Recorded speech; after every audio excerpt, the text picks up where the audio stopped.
I'm not like other guys. I can tell that you have played it safe your whole life. So let's get naughty and break a couple rules tonight. Sneak in a movie no one will ever know. Then run on private property and hold each other close. Beneath the moonlight, I've got a fun idea. Lean and kiss a cheek and gently whisper in your ear. Let's steal a car tonight. Commit a felony with me and drive until the sunrise. Let's steal a motherfucking car tonight. Be young and alive. So let's commit some crimes. Hey, I like you. I got your flowers, let's get some coffee. Look deep in my eyes and tell me about your family. We can hold hands, then you can watch me shoot cocaine into my eyes and rock a family. Let's steal some art tonight. What's a few Picassos when you're on a sexy date high? Let's steal some precious fucking art tonight. Young and alive. And cross some state lines. Or, you know, we could go a little more traditional. Go for a walk, watch a movie. Actually, there's a really nice flower exhibit at the Botanical Gardens. Ninja Brian was just telling me about that last week. He loved it. Wait, you know what? Fuck it! Let's kill some guy tonight. We're holding hands and laughing while we shank 'em in the starlight. Let's take a motherfucking life tonight. Young and alive. Which I can see for that guy. Yeah. Let's kill 5 guys tonight. Then share a cherry cola while we blast a savage drive-by. Let's kill 10 guys tonight. You know what? First date, let's pump the brakes on the murders. Let's kill 5 guys tonight. I'll take you back to your place and we'll craft a perfect alibi. Man, we had fun tonight. We're young and alive. And you can call me anytime. Good first date. Want to do it again next week? No? Oh, all right.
Are are we live? Yes, so we are live. Hello, everybody, and welcome to an exciting Wednesday stream. Today, we are having ourselves a bit of an extra stream outside of our usual schedule because of the drop of the Manor Lords demo. Now, Manor Lords is an upcoming game that I have been following for bit over a year now because I am very, very excited for this. Somewhat in the vein of the Anno games or most other small village or town managers. In this game, you are a lord of a small plot of land somewhere in vaguely medieval times. And you will be trying to build up your village, help it survive, and, well, depending on how good you are at diplomacy, perhaps you will have to learn how to raise the levies to defend or conquer your lands. But, before we get into all of that, I have a simple question for all of y'all. How are you guys doing? How have your weeks been? How are they shaping up to be? And just basically, how's it been, y'all? I am particularly excited to be doing this, partly because I have already been playing the demo way too much. For anybody who's just kind of curious about this, just on the demo level, the demo takes a very small slice of the game. This will only have content related to village or town management, depending on kind of what size you want to get up to. A lot of content is not either finished or included quite yet at this early stage of development or in this demo at all. For example, there is no military or diplomacy interactions at all. At later stages of the game, there's going to be technology, policies, governmental laws, military creation, management, supplies, tons of different features to allow this game to grow up from a single small hamlet into a village, into a town, and perhaps into a country. But today we are mostly just going to be at a small hamlet level. Because of that, for anybody interested in it, I'd say the content within this demo is somewhere around 4 hours of play, depending on how slowly you want to get at it. There's obviously no real time limit to this demo. You can go ahead and explore the content, but once you kind of get a handle on it, I don't imagine it'll take much longer than 4 hours to get through pretty much all the available content and try it out to one degree or another. I've personally played through to about the end of the available content twice now on the procedurally generated map, and I'm very excited to do it on again. But there's one last thing I want to talk about for this game that is amazingly impressive, and that is everything we are about to see was designed, developed, and produced by one person. The name they go by is Slavic Magic, or at least that's what they call their team of one. And that is the number one thing to keep in mind with this game. There's quite a bit of hype about it, actually, especially the fact that all of this is being made by one dude who is just absolutely dedicated to his project. But hey, how you guys doing? V, Sour? How have y'all been? I know it's very exciting to have ourselves a little extra stream going on. Let's see here. Oh, am I not here? Oh no. Oh shoot, 1 second. Ah, and there we are with my brand new chaperone. Chaperone? I don't know. This type of fun hat. I got nothing out of the ordinary going on. Well, that's fine. That's fine enough. Let's see if we can get this all loaded on up. There we go. I think I'm going to boost game volume a little bit. This is not quite as loud as some of my other games. So let's make sure all of this is balanced out. Boost this up a little bit. And do let me know if you guys need any more or less sound at some point. All right. So, as you guys can see, this game's gonna seems to be planned, at least at the release level, to come with 3 different kind of game styles. There is the Robber Baron, where an infamous knight is residing in a castle up north. Build up your strength, and when ready, lay claim to his land and defeat him in battle. Sounds like a sort of raid boss style game. A lot of this is focused on building up a hamlet into a town, getting resources, diplomacy, and warfare. So this sounds like the start with one really dangerous person at the far end of the map and slowly work your way towards them. Realm conquest. Due to tangled history, there are multiple claimants to these disputed lands. Use economy, diplomacy, and warfare to your advantage to become the sole ruler. So here it is clear that the end goal of that particular mode is total conquest of the map. And finally, Rise to Prosperity, which is our available game mode. You are the first lord to settle these lands. Start from nothing and build a prosperous medieval city. So in this demo, we are also going to be the only person on the entire available map. I don't believe we have any ability to purchase or conquer other land slots, though we can take a look into that. I'm pretty positive we'll be locked into one claim as one person. So let's go ahead and kind of pick up our boy. I'm very drawn to one of the guys wearing a chaperone so that we could go ahead and match. What do you guys think? Orange or blue? Orange, blue. God. I'm thinking the... let's go with the orange. I don't know. I wish they had a red one to match mine, but... I don't know. This guy kind of looks like me, right? Yeah. I think he's got that look. Sir Greg is such a stupid name. All right, let's change it. Sir fucking...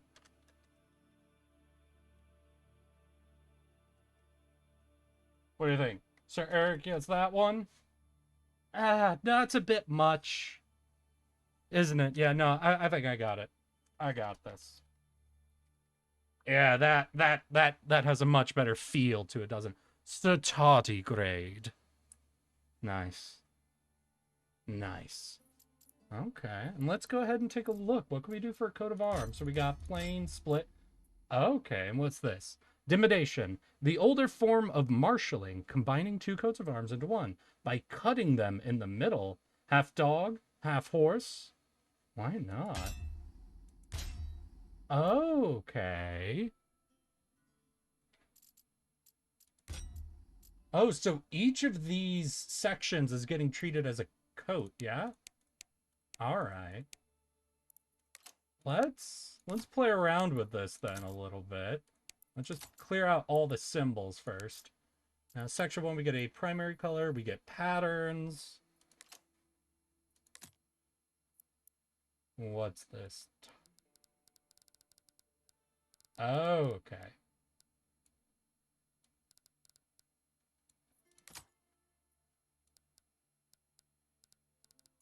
Interesting.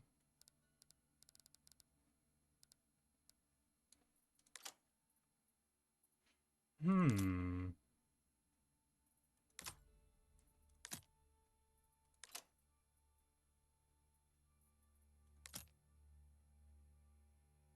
All right, all right. Let's see how fucking obnoxious we can get here.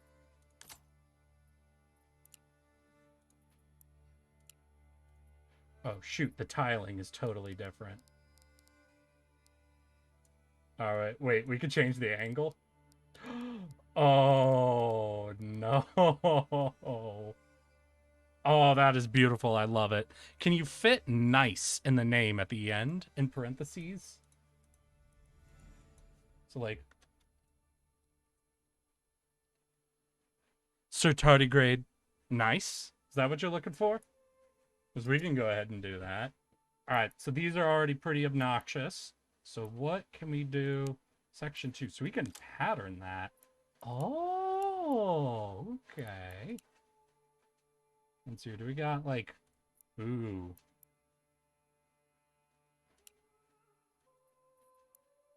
All right, so we got like a sunburst. Sunburst into obnoxious pattern. So how do we make this final section just unpleasant? Let's see here. Like green into yellow. Did we have a brown? Okay. I think we're starting to get somewhere. Oh, wait. That allows us to do a whole extra section. Oh, no. Oh, no. Now, let's swap those. Let's get the purple in there, and then green or red? Ooh, that is... Ooh, that's... I'm loving it.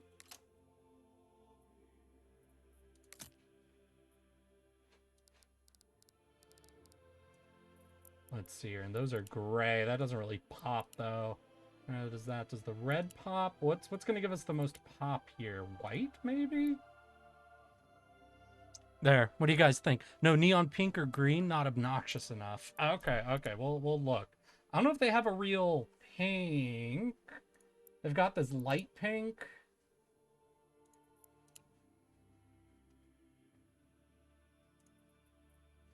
Okay, if we go green, then maybe we can find a way to make these stars pop a bit more.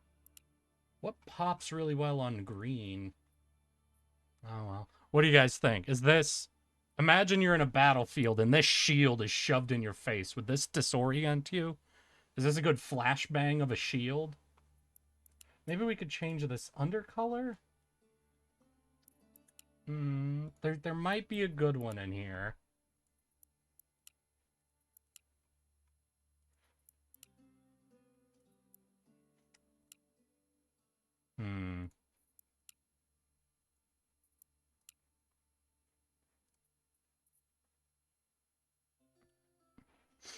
This would be absolutely distracting. Okay, and I think I like it. Oh. Oh, that's right. No, shoot. That's right. That wasn't an under thing. That was a symbol, wasn't it? Shoot, where's the arc? Where's the arch thing? Fuck. 1 second. Did I lose it? Or was that a pattern? Oh yeah, that was a pattern. Oh, no, I see what I did. Damn. Okay. So we got to do that. And then... Was it on 3? So it's 1, 2, 3, 4.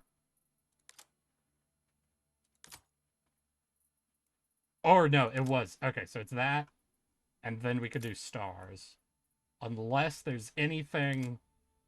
Oh. Oh, no. Oh, yeah, I think... Let's see here. Can we decrease? No, we can't decrease any more than that. So we'll do that. And just an off angle. Just diagonal this shit. There we go. I think we've got it. I think we've got the flashbang shield. Glorious. Absolutely amazing. What a great use. Alright, so we've got starting supplies. We could start with nothing, which I don't think that'll work unless they do start us with logs.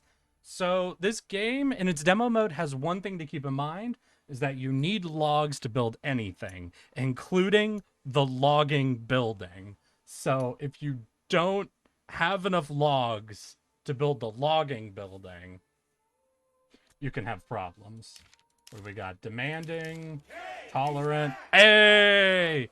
Wacko! Thank you for gifting a sub to Astro Jager? What in the... Well, thank you for the gifted sub, Wacko. Fucking showing up and sniping some bitches already. We'll just take fucking default on everything. We're just showing it off today. No need to try to be special boys. So now we're going to hop on into it. And I'm actually going to start with my one small complaint to Slavic about the camera controls of this game. So, this game, as you can see, works pretty basically how you'd expect for a lot of managing. Hey, Wacko, thank you for a second gifted sub to the Hooded Cat. Thank you. God damn, we are on a sniper quest already. So, as you can see, you know, you have the usual WASD, move the camera around, you know, scroll in, scroll out. There is one problem I'm getting, though. which is there is no control for rotating the camera. Now, it's not impossible to rotate the camera.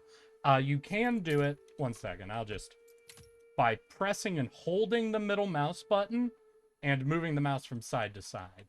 But you cannot set it up to keystrokes. I think right now on default, the Q and E keys are used for in-menu selections. One second. Q, yeah, is previous construction, next construction. And it only works within the settings, I believe. So there is no way to retool the camera rotation controls. And that is the number one thing for me, is I just really wish I could, on one hand, just have whole camera controls and then use my mouse for selection and zoom in, zoom out. But beyond that, the controls work pretty well for me. I haven't had any real... God. Fuck, that is worse than I thought. I haven't had any major issues except for the rotating feeling a bit obnoxious. So, welcome to the very beginnings of our hamlet here in Manor Lords. We start with a small amount of supplies, 20 food, 20 firewood, and 1 tool. We get to start with 8 timber. We get 1 oxen and a hitching post for it. And we start with some homeless tents. This is an interesting thing that we do start with. The homeless tents seem to come with your starting population. We currently have a starting family number of 5. And each of those families seem to consist of 1 person. Later on, we will get actually a difference between our family and population number. I'm not sure how those numbers are going to relate to each other. Simply because for assigning jobs, you assign families, not individuals. When you end up able to tax your population, you tax it by family and not by individual. So I'm a bit curious what the plan is for the difference between population and families to be. But what's unique about this homeless tent is you only get it at the very beginning of the game. Later on, you can have more population start joining your little village, but they only join once there's housing available for them. Currently, people cannot join you homeless. So at no point later on do homeless tents end up getting built. It seems to simply be here to house sort of your starting population before you get anything really built up. So now let's go ahead and take a look at the overall map. So this is about the size of map that you will end up playing full campaigns on. They're made up of multiple different territories that may or may not be populated by other people. And each of these territories contain within them their own little resources. Yeah, so I think claiming is currently turned off. Because while we can earn some influence and favor at certain points, I don't think that feature's been added in yet. As you can see, the one we're automatically assigned to possesses 3 different slots for wild animals, 1 point for iron deposits, and 1 point for a stone deposit. This gets us a very odd set. Is our shield okay? You okay, buddy? He's just getting into the mood of being a flashbang. So that means is we're going to have some very limited food options very early on. We're going to have to depend entirely on hunter cabins, and we won't be able to make use of foragers, as all the berries are located in surrounding territories and not in our own. So that's going to be rough. That's going to mean we need to get farming up and running very, very quickly. So with that, let's go ahead and open up one more important resource window. When you first get into the game, you will get the impression that the on-screen resources that have their little icons are the most important. But they are not the only important ones. It is also very useful to open up your overlays and take a look at a few things. They include underground water. This will let you know where you can build wells, and so whereabouts you want to put your village starting center to make sure you can provide water to your people. And the fertility for different crops. Right now, since we don't have the availability of tech options, crops are pretty much limited to emmer, flax, and barley. So these are going to be the main ones we're looking at. What we're going to go ahead and do is try to find locations where there is 0 fertility in all 3 of these, and where it's close to fertility for all of them. So we've got flax here, barley here, emmer gets dark green here. Well, that means this central area from the road here all the way through is going to be really good for building up our houses, since we won't end up building over top of any of our major growing zones. So what we're going to go ahead and do is play around a bit with the road tool. Now this one is actually very exciting, because the road tool is one of the big talking points of this game, as it lets you make it look as natural or unnatural as you want it to. We're going to go ahead and have this go all the way on up to this resource deposit, which is going to be a major point for us later on. So this is going to be kind of our central road. Most our starting buildings are going to get built around this, so that we can leave all the farming zones we need nice and open for later. Then we're going to build our #1 important building, the absolute center for everything, which is the logging building. This is your heartblood for your town. This produces the main resource for fucking everything. So we're going to go ahead and get things set up. We're going to have a couple of people assigned to the hitching post. They can start moving logs immediately on over here to our logging camp. And at the same time, we're going to look where these hunting zones are. We're going to go ahead and get a hunting cabin set up over here, though it's going to be on a lower priority than our logging camp. It's going to be our only source of food until we can get farms built up and going.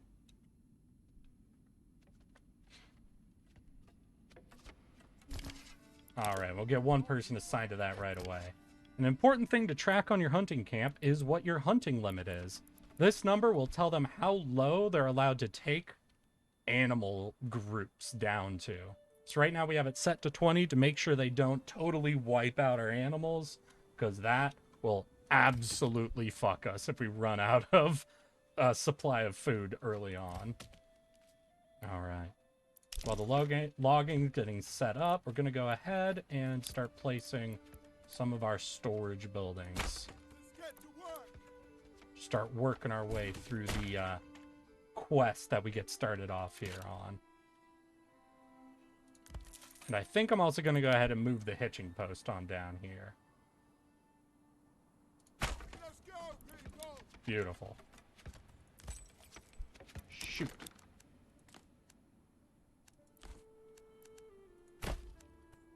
There we go. Now everything should be connected up and ready to go.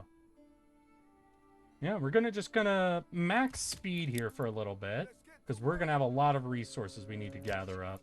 Need to get food coming in, which it is. Need to start gathering up logs. Once all that gets going, we can slow down a little bit. So, there's so much stuff to keep track of. Well, it's kind of a classic management game.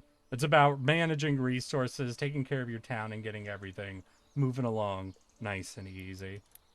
So, what I'm going to say is right here we have a very important number. This is supplies.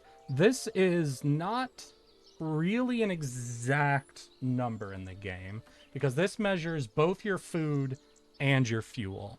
This is a really good vague number to keep an eye on, though, as this will determine your ability to survive winter. The more supplies you have, the better off you are.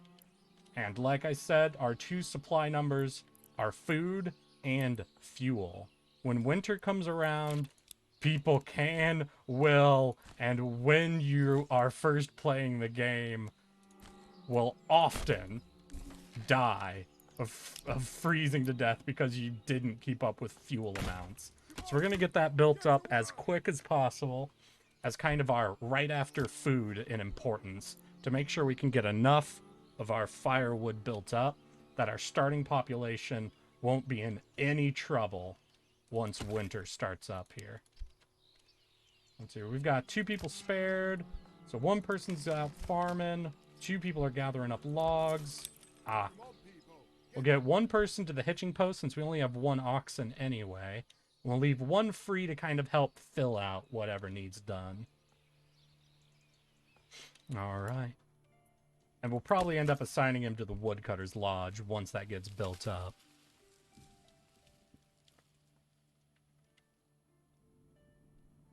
Actually, I'm noticing a quick thing. This isn't scaled to the screen. Let's see here. Transform, fit to screen. Ooh. Let's hear. If they didn't want to freeze, they shouldn't have stayed somewhere it gets cold. Oh yeah, exactly. There we go. Transform, fit to screen. All right. Now that should be good. Oh, and there's one more little feature you can do in this game, which is visit mode, where you take on the position of your lord, and you can walk around your fucking village at whatever state it's currently in. Much more exciting once you actually get things built up a little bit. But there we go. All right, how's this going? We're gonna fast forward then until this is done.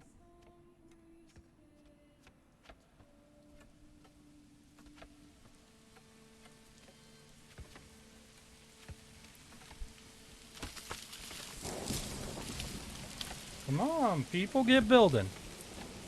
Can you hit things like that? There's currently only a walk and a run button, unfortunately. In fact, you end up clipping through things like fences, walls, and buildings. It's a little dirt, but it's also very cool to walk around once you get shit like windmills up and running. There we go. We'll assign 1 person to start getting our fuel above 20, because I think that's saying we'd have 18 months. Winter here lasts from December through February, though you tend to also need it in, imagine wanting 1 extra month just in case. So we're going to need 4 months at our current population, but that is going to explode rapidly. All right. So we've got the granary is now under construction. We've got full goods, so we just need to wait for the workforce to get over there and start building. But we might need to take someone off a job to guarantee that happens. Oh, what are we getting? Exposed food. Oh, shit. So some of our starting supplies, I think, are getting ready to spoil. I mean, luckily, I think, yeah, we've got a ton of meat coming in, so even if our starting food ends up spoiling, we shouldn't be in a problem for the first 2 or so years, but we're very quickly going to get these animal populations very low, so we're going to want to hurry up to farming as quick as we can. So actually, I might get a small head start just to kind of like mark out some shit. Unfortunately, at least right now, the game does not come with any like blueprinting tools you can work with to really plan things out in the future, except for like circling things with roads. So there's a bit of a desire for that level, but for now, we'll go ahead and square out a chunk. What I've found is, honestly, to get a near endless supply of food, 2 plots of farmland that require about, well, I'd say, what? About Now 5 from the top, workers? Make it drop that somewhat opposite sim talking wop wop wop wop wet opposites. Alright, let's see. Let's go to here. Curve? No, a little further back then. Sorry, I just love playing with the road tool. There we go. We'll end up building a farm probably up here. So a field will actually not be worked by any of your people. What you need to do is actually build a structure called a farm. Let's see if we got it on this page, yeah? pasture, farm. The farm is what will assign your workers out to go ahead and take care of the fields. However, you technically only need one farm, and all the farmers on it will go to all of your fields, no matter how far away they are from each other. You can set specific work zones if you would like, but I find letting them operate as they need tends to resolve things pretty fair enough. Let's see here. All right. Now let us get one thing done ahead of time. And that is... yeah. So I might actually move you... or we could build it straight across. And that's getting a well built. You really only need one well for your entire village. You just gotta make sure your village is built in a place where there is underground water to draw from. Alright, we're gonna... nope. Focus granary place. We need this up, so that we can get our second quest in line. How's it doing? Oh, we got 8 timber? Then alright. I think we are just about ready then to set ourselves up for a bit of the fun stuff. Oh shit! Milkblade! How you doing, my guy? Calcium Daddy came with his strong bone. Oh darness. It is always a terrifying pleasure. Right. You know, let's just... yeah, get a nice smooth curve there. Connect the roads this way. And then what we're going to go ahead and do is set up a few of our bergs, I believe. Ooh. Extension is not quite reached. And I imagine that'll also mean on this side we won't quite reach extension either. Shoot.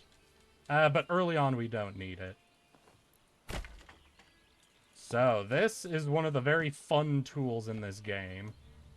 Building houses, markets, and other things is kind of in a very SimCity fashion where you set up zones. You need to make sure you have enough space for a minimum size to be built, but also if you can build your burgs, or basically your basic bitch boy hovels, with enough space, they can get some extra fun bonuses.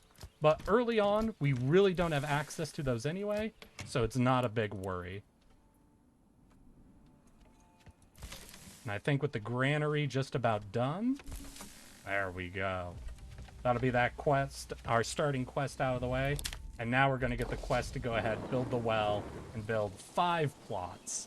I think, yeah, we don't have enough timber. God damn, back-to-back raids? Is this still beta? Like, you can't save it? Yeah, we cannot save it.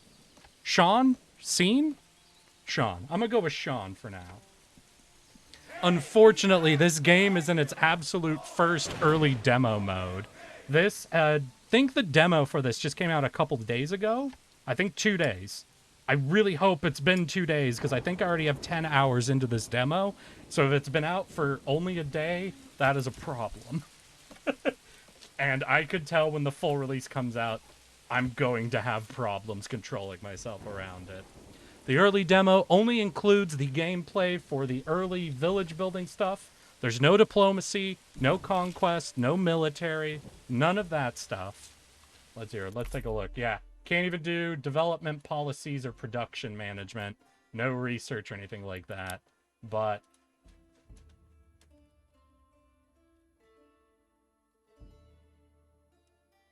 that looks nice. Welcome to Yes, That Hamlet.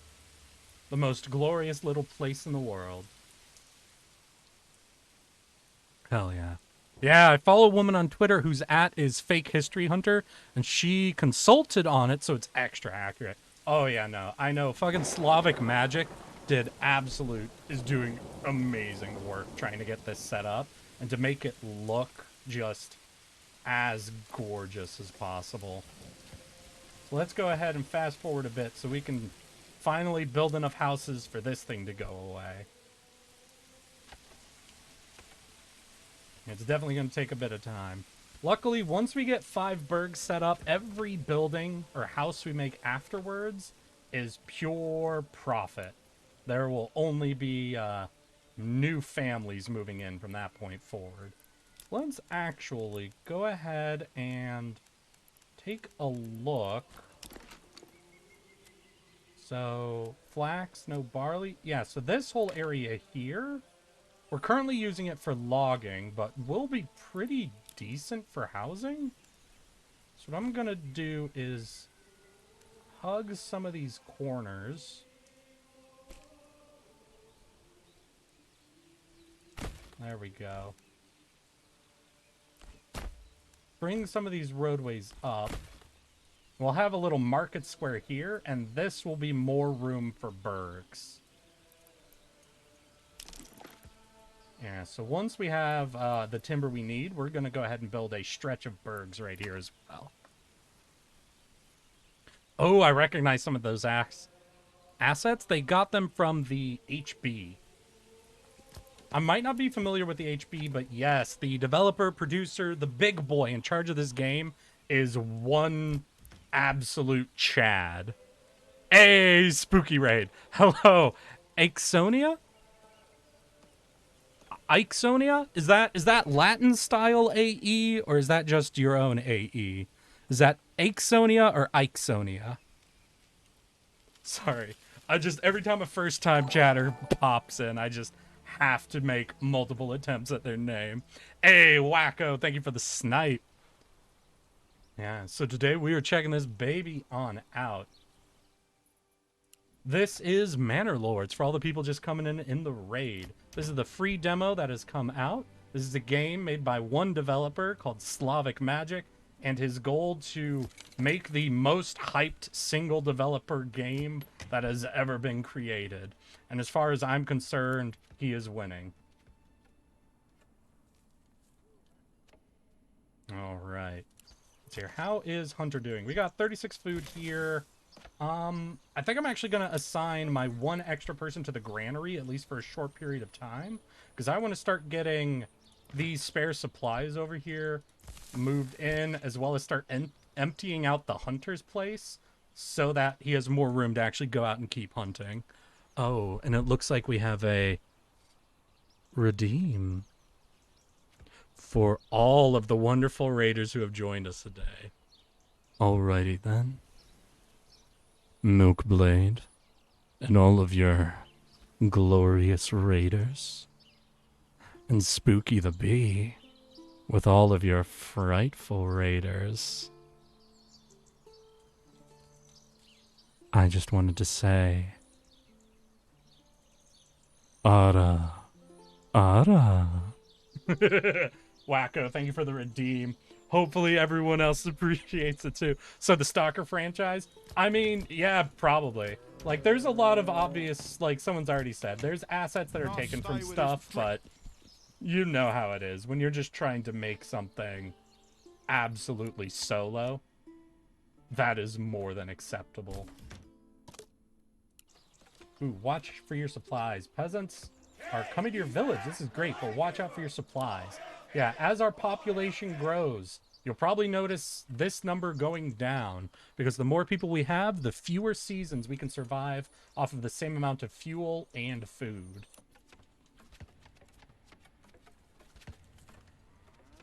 Although at 43 fuel, I'm actually going to take this person off of the woodcutter's place to get an extra person ready and set to do construction, because we need to get these houses pumped out quick. A fun little tidbit of history for you. As people know, most civilizations started out fucking hunting, gathering in small tribes. Some of the most populous little civilizations at the beginning were at a max of about 150 people. But because of that, and some of the records and information we're able to find about those eras, there's one important thing we've learned.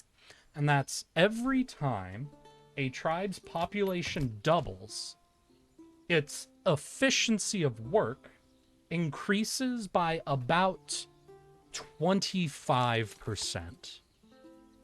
So a group going from 25 people to 50 becomes 25% more efficient. From 50 to 100, another 25% more efficient.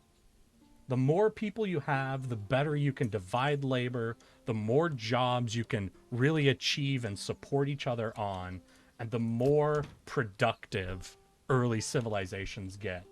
And that's something that really hits home in this game. The quicker you can get your population exploding, the more of your jobs you can manage, and the easier it is to support more families. And then as that grows even more, the more additional resources you can start getting into, the more you can start trading off for gold to start upgrading things, and just the absolute snowball begins. But early on, it is absolutely painful.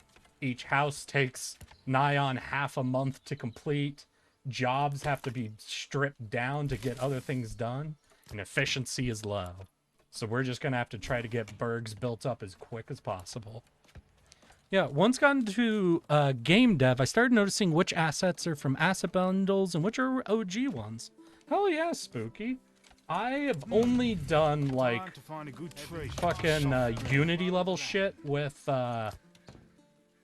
just, like, filler shit. I've only ever done basic programming in college and working with people to kind of custom make small assets. So I've never actually done the purchasing assets and really do full-on game creation before. So that's really cool to hear.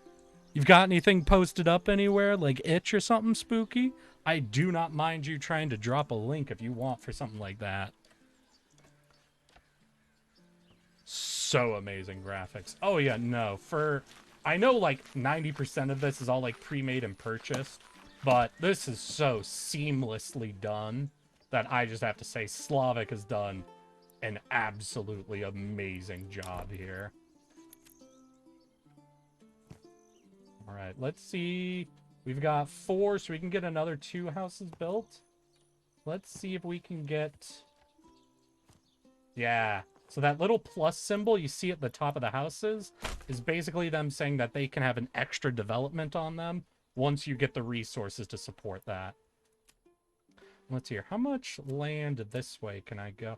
So I can go basically 1 set of houses, but I don't want to go much further than that along here.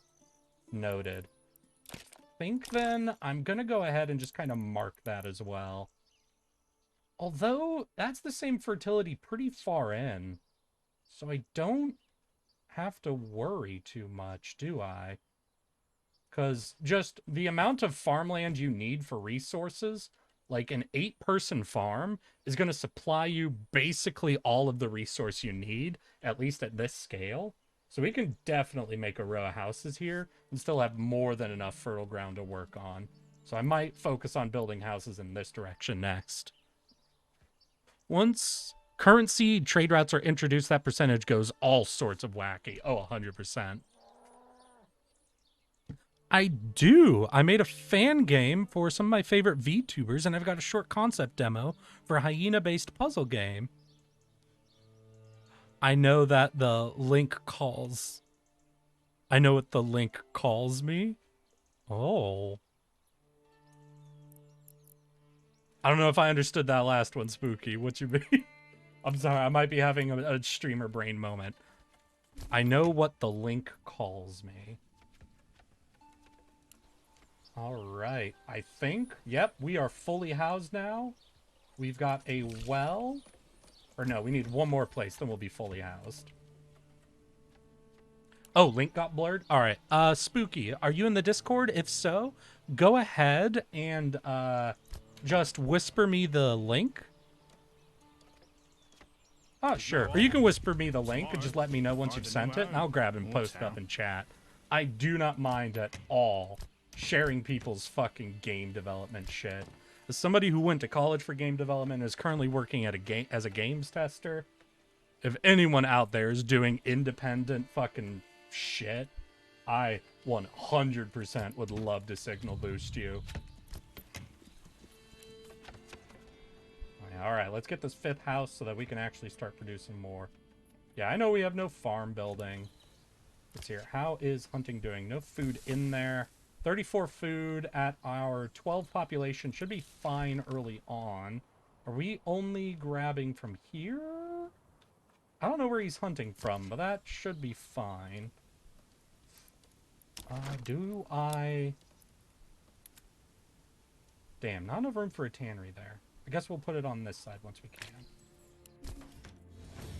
Alright, so that was our 5th house. So every house from now on is just profit. Hell yeah.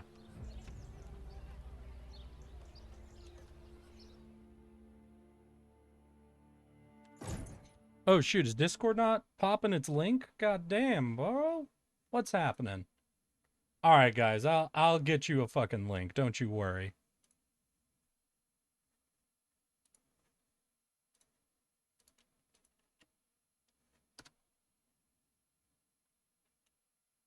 I don't know what happened there, but there you go, Spooky. Go ahead and let me know once you've sent that over, and I will absolutely boost you on up. Alright. As you walk the perimeter, surveying your village with pride, a woman walks past you. She's bent nearly double under a sack. You ask how long she's been walking, and she tells you it takes her half a day now to get all the food she needs for her family from the hunters and farmers that surround the village. If only there was a marketplace where your people could acquire food, clothing, and firewood, they would be happier and have more time for other work. Hell yeah. So let's go ahead and make use of this little square I made earlier to go ahead and mark out ourselves a market square. Now, the market square is a very important feature in this game, as much like the Anno series, your houses can eventually upgrade and get you more taxes, better developers and producers, that sort of shit, you know?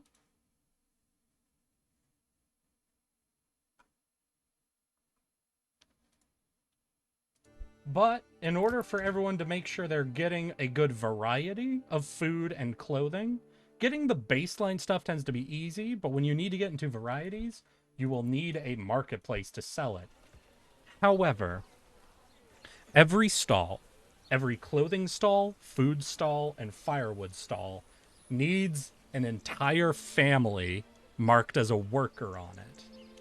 So to get the 3 baseline stalls, we would need 3 free population, not producing anything, just moving goods to the market and selling it off.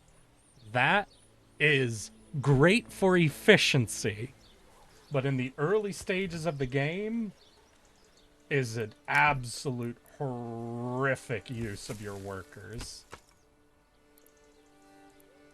Let's see, how's our logging camp going? How you doing, my guy? You're waiting? Why are you waiting? No, we need you wood cutting.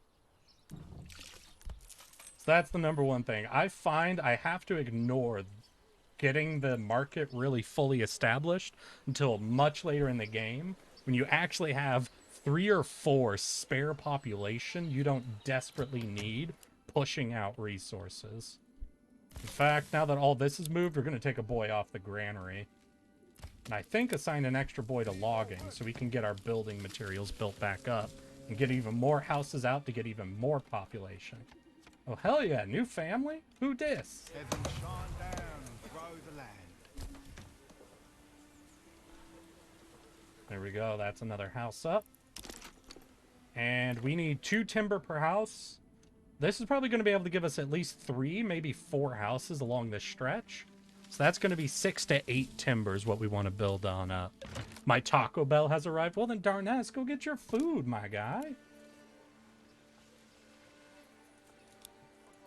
So are we low on food? No, we're not low on food, at least not yet. I think we only have, like, yeah, I think we're technically at, like, 2 seasons for food, but yeah. We've only got about 2 months of food. We're in summer, so we still have autumn we can go to. God damn. So, and winter is at least 3 months. So we're 1 month short of food once winter starts. Luckily, we can hunt during winter. You can't gather the berries or other, like, farm foods during winter. So hunting has some advantages in both producing a secondary thing in pelts and being able to produce during winter. So how's our fuel doing, though? We got 6 months of fuel, so we're ready for winter. That should be fine. We've got 1 timber. All right.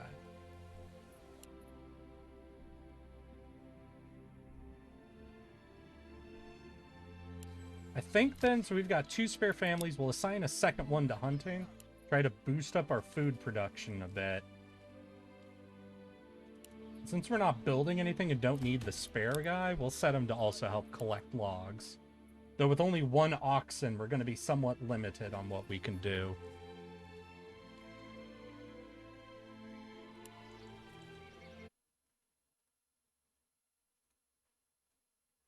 Hey, Spooky, looks like you joined. Welcome to the Discord, my guy. All right, let's keep boosting. That's 6. I want to get to 8 if possible.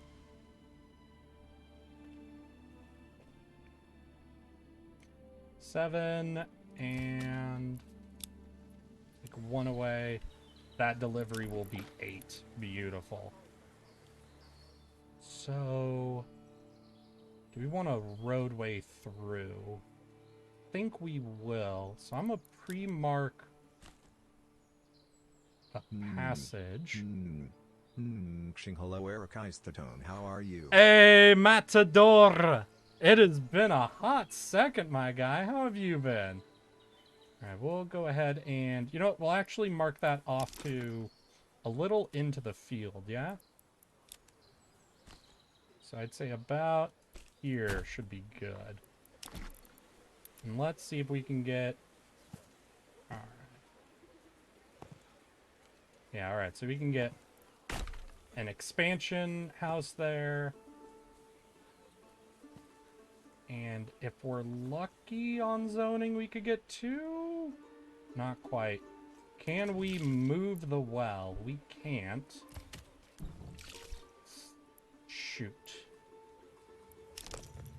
Alright, I'm down to get another house. At least 1 more house would not be a problem.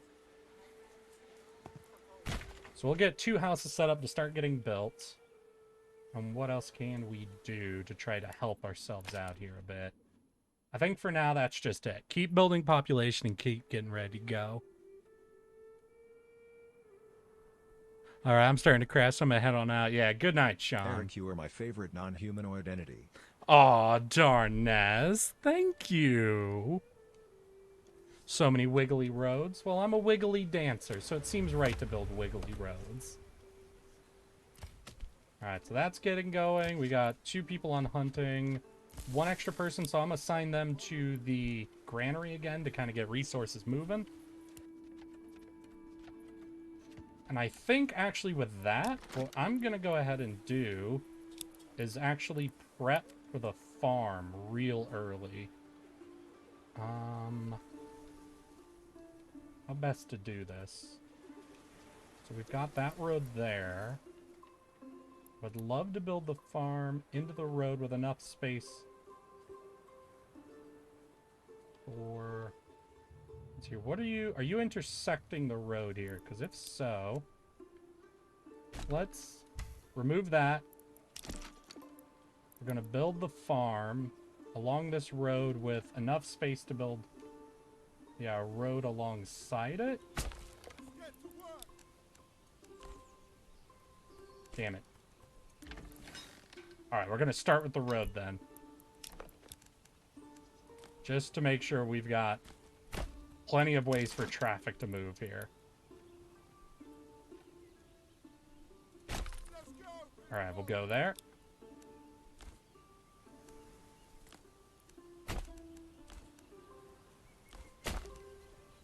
There we go. And that should cover everything we need.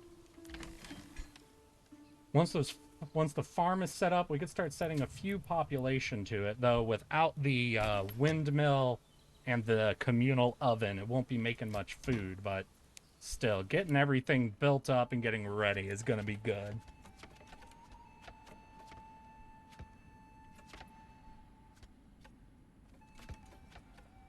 Alright, there we go. So that's 2 more extended burgage plots, which should give us even more families. And since we have one person on the granary, where is our storage? It's the woodcutter's lodge storehouse. There we go. We're going to add a person to the storehouse.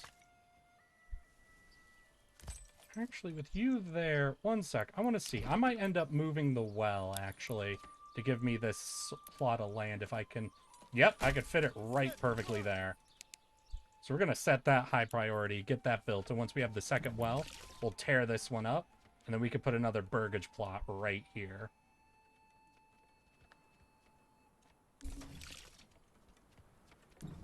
Alright, that's built. Destroy this one.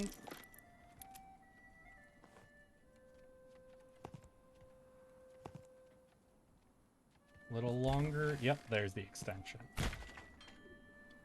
Beautiful. And I think that is our farm up and ready. We'll just put one worker on that for now, because that'll be everybody anyway. We'll see if they can do any plowing. We're already in autumn, so they might do some pre-plowing to set us up well for spring, but it's not really that desperate to get our farms up and going quite yet. We're still pretty decent on meat. Means no variety in our meals, but as long as we can survive the very first winter, we should have a good spring with the farm now built and ready to go. Let's see here. And the one other thing we can go ahead and start doing to get us some trade options is to build a tannery. Or leather, yeah, tannery.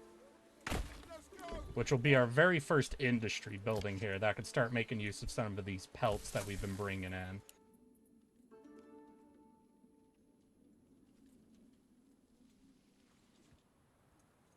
And here's the beginning of our little hamlet, you guys. What do you think of yes, that hamlet? I think it's looking very cute already.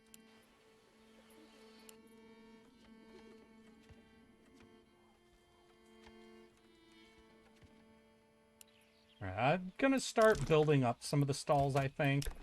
We don't really have the population to fully staff these stalls in the market square, but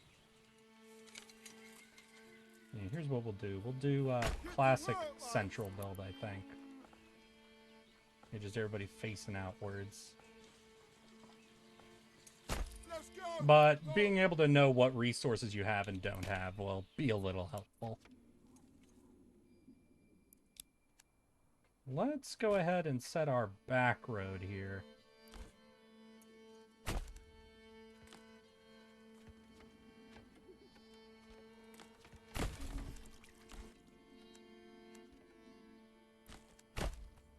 There we go.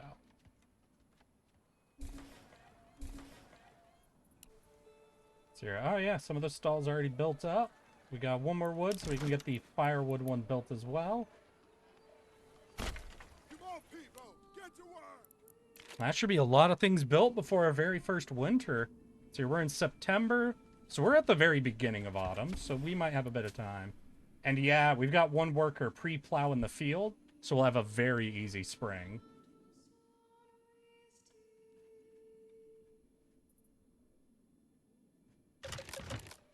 Alright, we need to leave this land open for a flax field.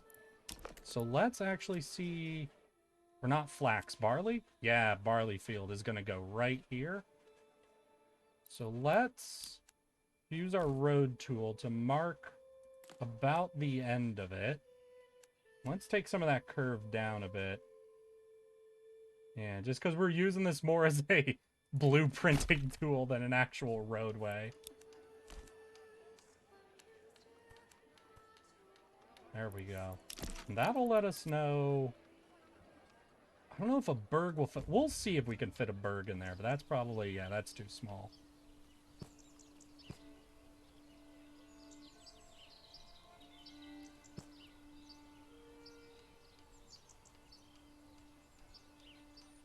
Alright, what do we got going on here? We go all the way... Oh, that's not quite 3. Shoot. I really would have liked 3 here, but considering where our main mining resource is, we'll just go with the 2 for now. Plus, we don't really have the timber for 3 yet anyway, so we'll take advantage of what we can.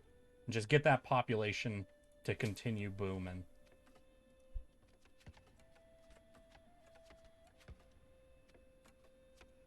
Oh wait, I think we had yeah, the tannery got built, so we'll assign our last person here to start getting some industry going.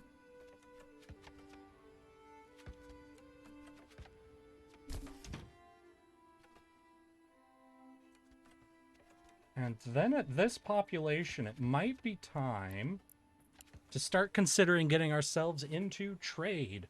So, at this early point of the game, you have two options for income. And you don't need a lot of income early on, because this game does not deal with influence, diplomacy, or anything of the like. You're really not having to deal with any high taxes to your lord, trying to buy off different people, or in a desperate rush to purchase higher end resources. So, when is the town going to suffer depression because your mine dried up? I don't know if right now iron deposits have a limit, actually. And stone is not mineable right now. We can mine iron, but not stone. We don't have the technology for stone quite yet. God, why are y'all typing upside down? Attack, he... defend, but most importantly, he build the hamlet. Ah, gotcha.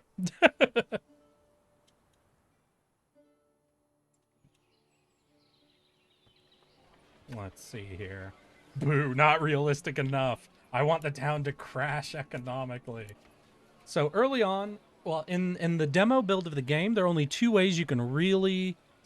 Oh, I guess they're Australians in chat. That explains it. Thank you, Zia Z. Thank you. There's only two ways to make, like, actual income. The first and most obvious is going to be trade. Selling off your excess resources to whomsoever may come the fuck past. The other option is taxation. Unfortunately, taxation is not unlocked until you build the manor. And the manor is locked until we complete this quest, which involves upgrading 3 of our burgs to level 2, which requires entertainment, faith, a variety of clothing, and a variety of food, which is gonna take, as you can probably tell by the timer, quite a bit of time to get to. So very early on, trade is your only way to make coin. Now, there's not a lot to spend coin on unless you're trading, but making use of the extensions, you can see cost 25, 25, and what so have you. And eventually we'll get our first tax request from our lord. It's only 5 silver shillings, so it's very easy to hit. But if you're very not prepared for it and nowhere near taxation, trying to rush up to trade will become very important. Can't believe Eric didn't answer the question, or he did and I just didn't hear it. Such a shot. Wait, did I start something without realizing, or did Spooky? I think Spooky was the first to do the upside down. Fine. I'll try to read it. Oh, hey, Eric. You still streaming? I'm almost done with work and about to head home. You still gonna be streaming? I mean, I'm gonna be streaming for at least another hour, I think. We'll have to see how well our town goes. Because if we starve to death quickly, then maybe not. And considering our fucking supply numbers, food is the serious one. So we've got someone hauling an animal carcass, which should produce a pretty decent amount of food. But only 30 food in hand. This might be a problem. Let's see. We're at 39 there. 18. So they're hard farming that one, but not this one. So what I think I'm going to go ahead and do is get a second hunter's hut kind of built out on this side of the town so that we can reassign one of these hunters over here, and they can be hitting 2 different spots and not over farming one of them. So we've got 2 spare populations. That should get built pretty quick. Cool. And actually, what we'll do is, since that one's down below 20, we'll have 2 over here to start hitting this one pretty hard and to bring in the food. And extra person, do we set to the farm? We want to do that before winter ends, but I don't feel in a rush to do that now. In fact, let's go ahead. Set up our trade post right at this absolute fucking crossroads here.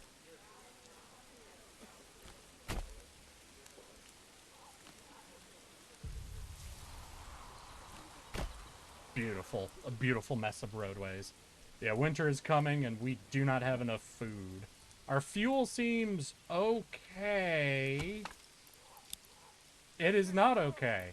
I just realized I stopped at a certain amount of fuel and never repopulated that work spot. This might actually be a very rough winter. We will have to see. Fuck. Oops. Alrighty then. Alright. Y'all out here? Are y'all fucking hunting yet? What the fuck you guys doing? Okay, good. They're hunting. Alright, that looks good. We want a chunk of this set up for flax? No, barley. But we do want flax here. So barley... If we take barley out to here, and then flax, so we really just need this area for farming.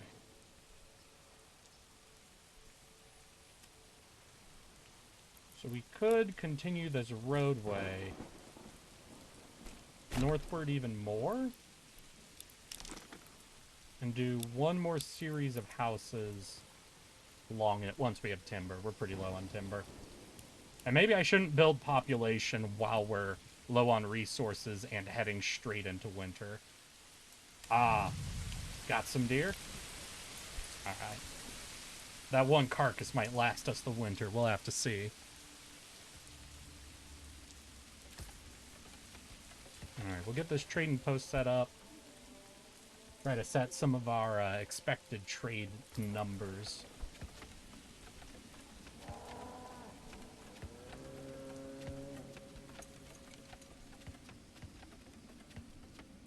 Alright, our fuel's looking pretty good. At 7 months, yeah, we should be more than fine for the winter. I only assigned one person, right? Alright, yeah, we'll take one off. We only need one for now.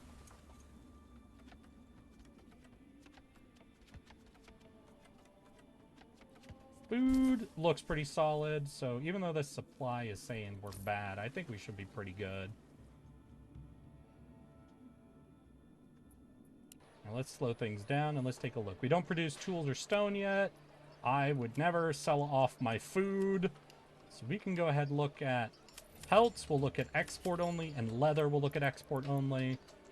And we will set the amount of pelts we want to keep to 40. So right now we have 2 pelts we can sell off. And that'll be good for now. I'm not going to assign anyone there because we don't have a massive influx of resources to sell off yet. But knowing kind of where we sit is going to be useful. Alright. Are we on the last month of autumn? We are.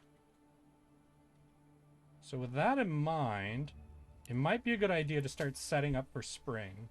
Because a farm is not the only thing you need when preparing to farm. You need 2 other very important buildings. Windmill and communal oven.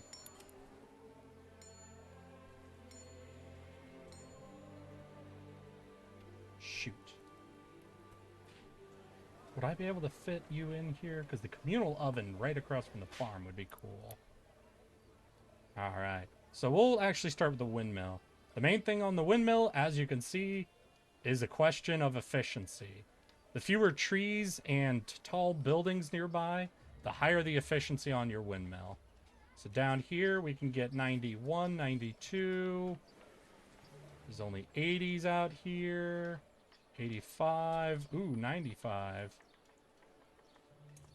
But this is right where we want our other farmlands. 99 in here. Oh, hell yeah. Glorious. And to set up for our communal oven near the market is fun.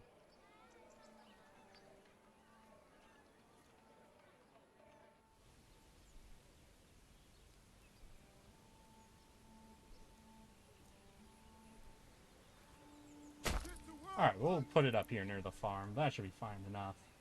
And with that, we should have all the major food industry set up for spring once spring hits. As long as we can survive the winter. But how are you all doing? No, fuck it. Let's head on in. Now that we've got more of a real hamlet built up, let's go ahead and take a look around. Knock knock. Oh, you guys do. Oh shit, they building the windmill. Hey, War Doge. You're doing very good? Hell yeah, my guy. Today we are checking out Manor Lords. At least the demo of it. Yeah, you guys keep on working. Oh shit, is this an outhouse? Can I try to... Can we camera into here? Is there actually a... Is there an observable seat here? Damn, I think there might be, but I just can't get the right angle on it. Hell yeah.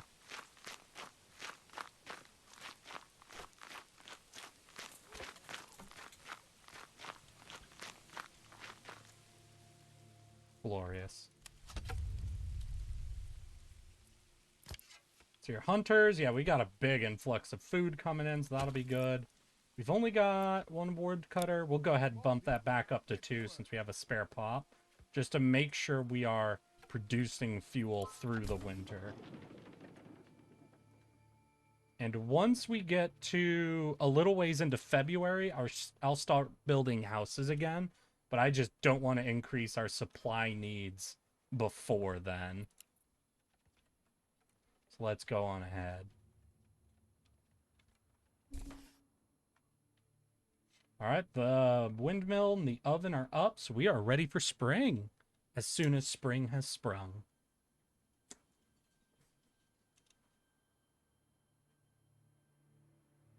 All right, and it will give us some time to build up timber. Oh, shoot, they're planting in winter? Huh. Crazy. I wonder if it just doesn't grow during winter. Like, maybe this was that last few days of autumn growth? You just get, like, a bonus growth time, essentially?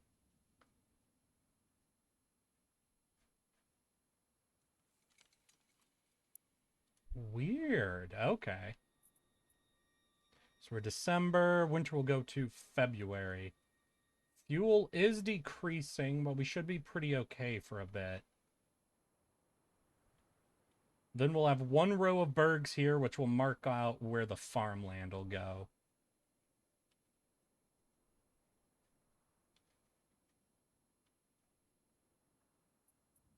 We're in January, so once we're about halfway into February, I think we'll be good.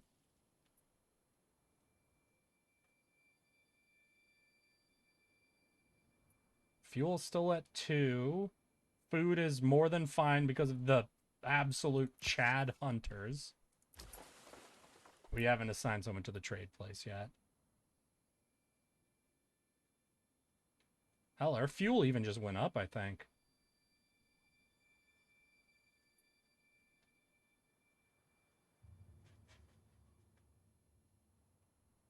Alright, y'all. Just survive your winter.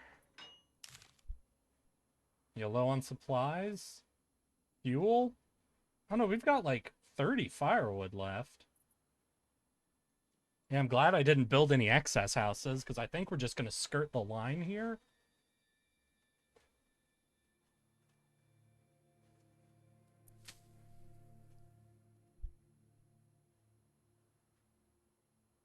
Let's let everything go on. You're at 20, you're at 20. Yeah, nobody seems to be hunting that group. Hell yeah. Wacko out here sniping today. All right, we're into February. Then I think it's time to go ahead and get some houses down. All right. Let's see if we can shed a little less land. Yeah, and that'll give us a good string of development houses. That leaves us, hell, that leaves us with even more timber, so maybe we just go fucking ham with it.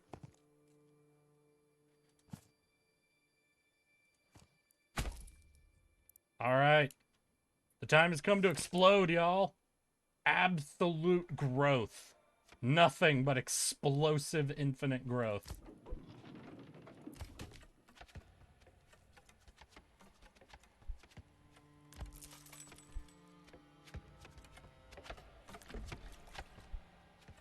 How is... Oh, yeah, we've got like 50 leathers.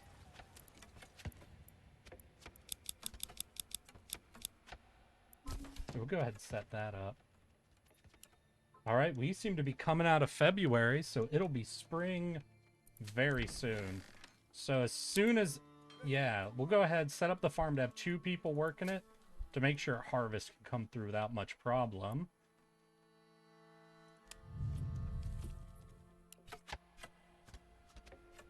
Then the rest of these families will try to not assign too quickly so that each one can help us build the other houses even faster.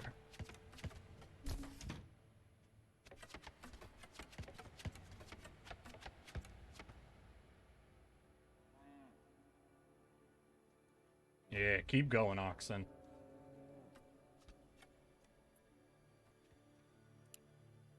What are we low on? Is it fuel? Because if it's just fuel, we've just made it out of winter, so we should be fine. Also, I think it's time to actually move the woodcutter's hut. Yeah, I think we're going to go ahead and move the woodcutter's hut actually out over here. Get a little closer to where we actually have some trees still. Set a slightly higher priority so it doesn't end up behind all of this. Alright, so we've got people starting to get set up, so we'll start pre-assigning people to the mill and the communal oven, just so we're aware of where we need some populations ahead of time. I think we can get one person set up onto the trading slot. And then the number one thing to know about the trader is they have an extra slot here. So when you assign one person to the trading post, their job is actually to carry goods to the trading post and to keep it stocked up so that traveling traders can buy and sell from here. But if you want to make sure they're doing work at all times, you have to set them to traveling trader. This can mean resupplying is slower, but also once they've moved goods in, your worker will then run down the road to a trade spot no matter how far away they end up being. Like, yeah, here we go. Now that's a merchant. Where's our trade spot? Yeah, they'll have to run all the way to, like, here. But once they do, you'll get a small amount of gold for whatever they were able to go and sell off. There we go, though. Make sure we get people back on this and ready to resupply.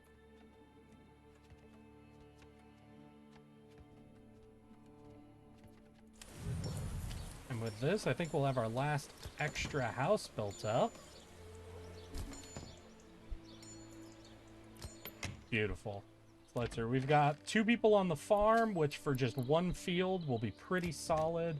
1 person on the mill, 1 person on the communal oven. So we should be pretty well set. We're also going to set the farm, the oven, and the mill to enable idle laborers. That way, if anyone's not doing a job, they'll go and help with our food production, basically.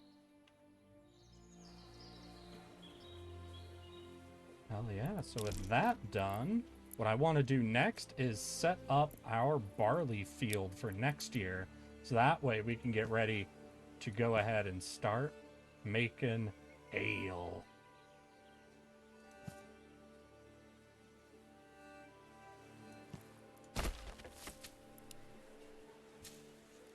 We'll do a crop rotation so everything stays nice and efficient. And this will basically be all we're probably going to need to keep everybody here supplied with ale.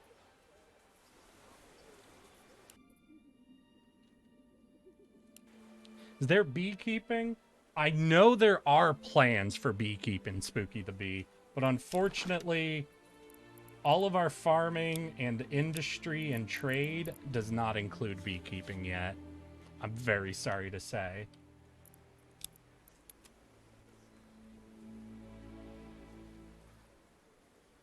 Get to work, lads.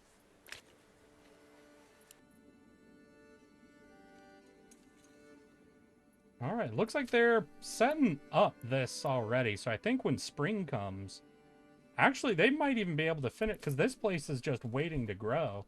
They might be able to finish the planting on this as well. We'll just have to see.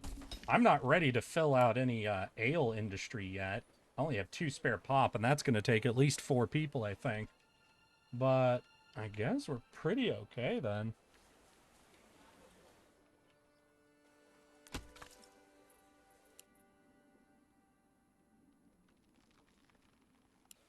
Right. Coolio, that's all going good. We still haven't traded really anything off, unfortunately. We have 28 pelts, and we have a stock set to 40. Dang, is our farm, or is our hunters really fallen off? I know these 2 places were pretty well hunted. So we might just be kind of low on furs for a little while, so we'll just have to trade off leathers.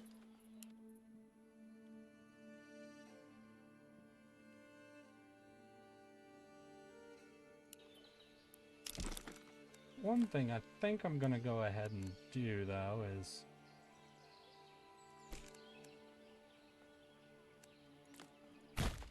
set up some more roadways over here. Just get ready for more expansion in all directions. Because what we're going to need is both a church and a tavern.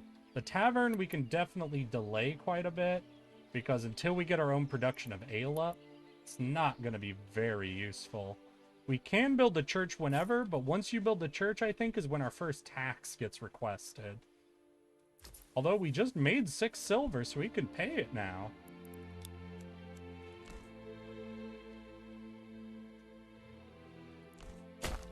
Okay. Another thing to keep in mind in this game is, as you saw here, there is topography labeled out. And that can be very important because certain buildings are very sensitive about their steepness that they're built on. Right here, we're just blocked because of resource amount. We need 5 total logs when we only have 3. But sometimes on steepness that doesn't even seem that bad, can totally block building.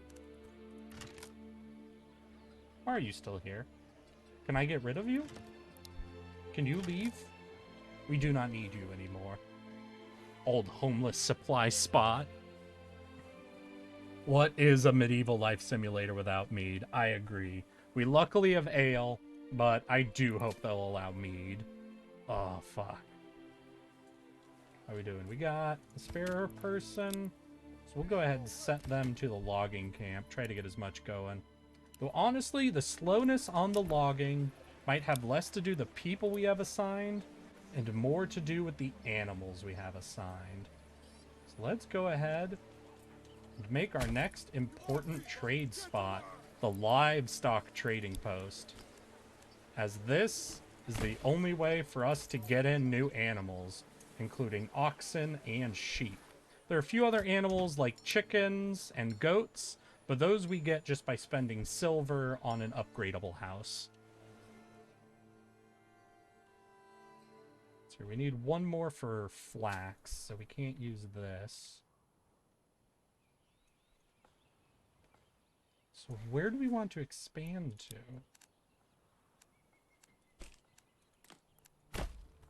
I guess we can just go straight ahead this way. I think I want to leave enough room for 1 more emmer field out here, but we can use a lot of this for just more Berg territory. And just like down this road, Yeah, that could be nice.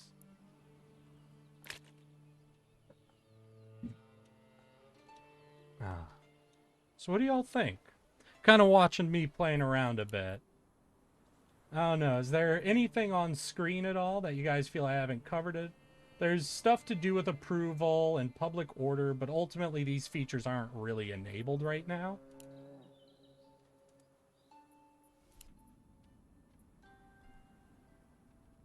But if there's anything else you guys are thinking or wondering about this game, I am more than happy to support people's curiosity. I've been absolutely loving this demo myself. And I will always support fucking indie boys that get me this excited about something. Oh, that's our livestock. So we're going to go ahead and set ourselves to wanting at least 2 oxen. And I'll say 4 sheep. We're not going to assign anyone here because we don't even have the silver to buy any animals yet. So it's not worth sending a worker off, but could become interesting.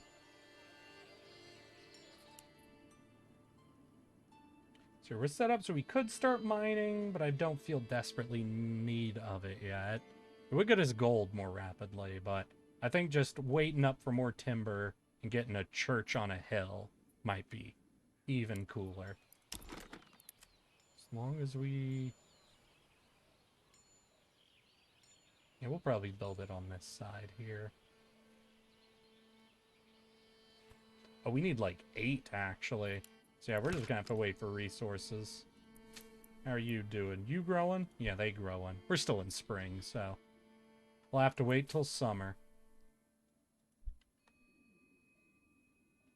We might actually get a half harvest of flax before autumn. Or is this barley? Yeah, I think this is barley.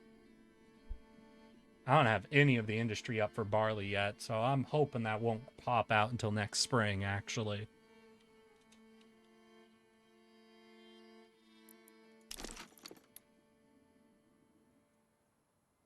Oh, shoot. Yeah, we're at 6. We just need 2 more.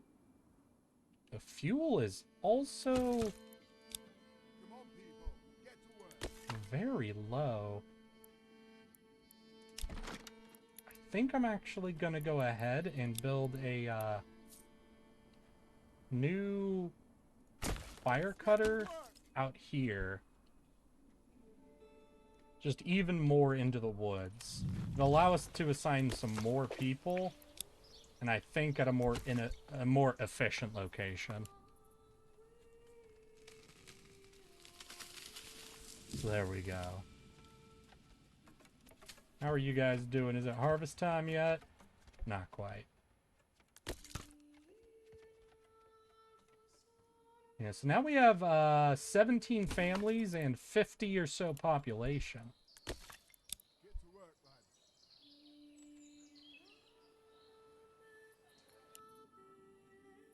Try to get this fuel number going up a bit more.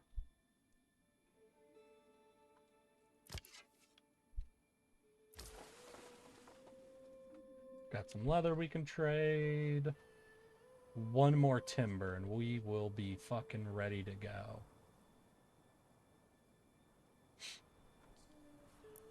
On our big project. Church. There it is. Let's go, people. Alright, once we get church, we'll build up more timber again and give ourselves another pop boost. I think it is time to actually set up our second field.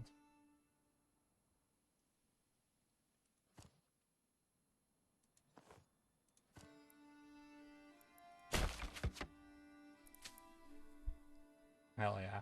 And these 2 large fields will basically be all we need, I think, for the rest of this session. I don't imagine us needing much more than that level of emmer production.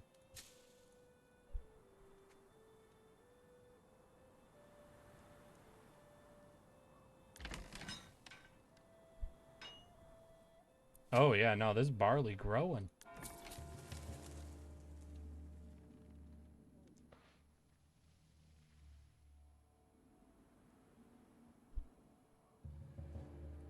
Oh shoot, are we... out of food. Hunters? Hunters, my boys? What are we at? We're at 22, 17. Shoot. I guess we'll let the hunters dig just a little deeper into the herds if we're really that desperate. Once we pull up all this and get that grain processed, we should be ready to go, but oof, I did not realize. Honestly, we got a little screwed. Normally you want at least one berry spot, because berries get gathered up in very large numbers and very quickly in spring and can carry you through to the winter, letting you just save up your meat. But wait, we've got 30 silver, so we can do one quick thing. We will go ahead and buy some chickens actually on this place. It'll take them a little longer, but eventually this house will start producing eggs that people can eat. So it'll give us another source of food income, but it'll take a bit for that to come in. I think resetting, yeah, our hunting limits has been helpful, though I don't want to push it much lower than 15. Fuel is also not a huge number of seasons, but that should be fine.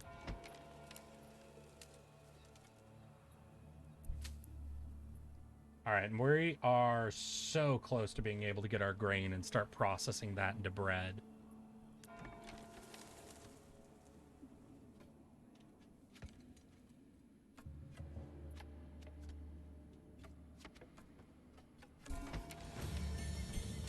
All right, we got a church, which gives us another settlement increase and means most of our burgs are now going to have faith, at least one, if not two foods and one clothing.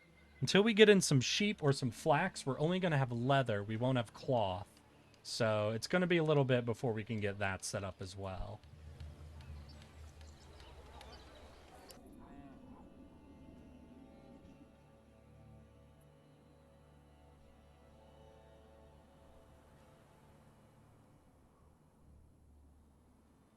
All right.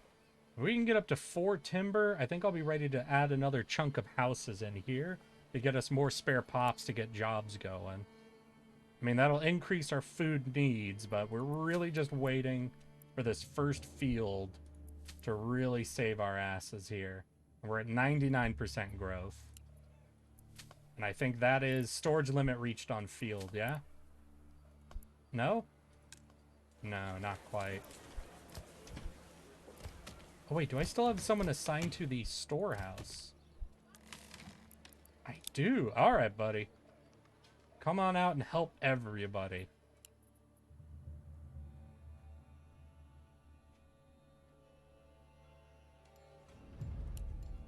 Oh, there we go. Not enough money for royal taxes. Okay, so we've got our first tax assignment set up.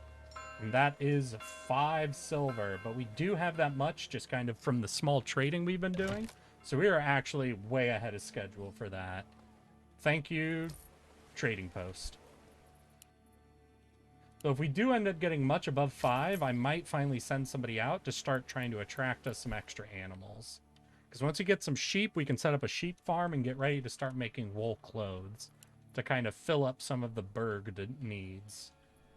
And we are 1 timber away from getting our next section of houses built up. All right, yeah, they are starting to harvest up our emmer. Though they'll try... So, one problem with farming is the order that peasants will work in can actually give you very delayed reaction on your food. First, they're going to gather all of the emmer into one spot as wheat. That wheat will then be taken to the farm, and once at the farm, it has to be threshed into grain. Once it's grain, that grain will be taken to the windmill to be made into flour. Then that flour will be taken to the communal oven to be made into bread. So even once it's harvesting time, it will still take a while before you have bread, mostly because they first harvest the entire field before they'll start threshing for wheat into grain. And that can cause some serious issues. All right, I think, yep, we are ready. So we'll get our next section of burg to get even more people ready to join up. Oh, shoot.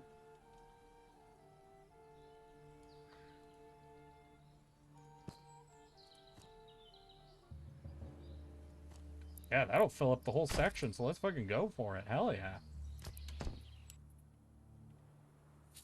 Burn up that timber, get more people in here and ready to work.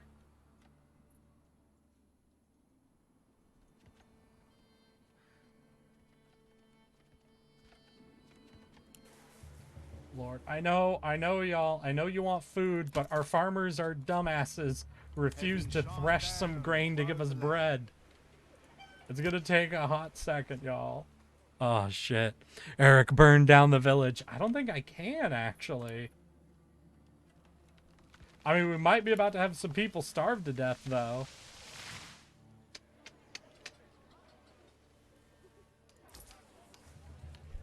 So we're up to 11 silver. So where's our fucking egg farm?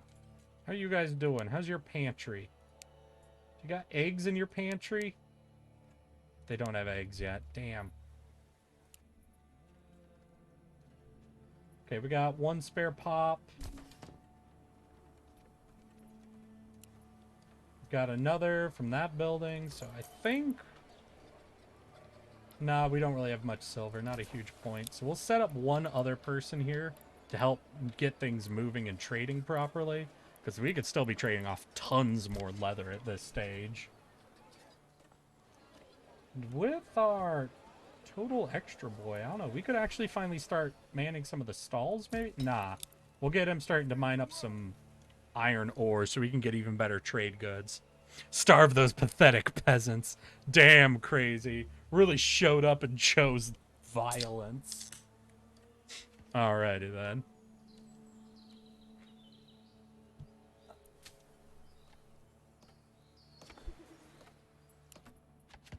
God, you motherfuckers are so slow. How are you guys doing? Yeah, I think we're pretty done on both of those, and nobody's coming out here. I don't know, do I just gotta build a spare hunter just the fuck out here?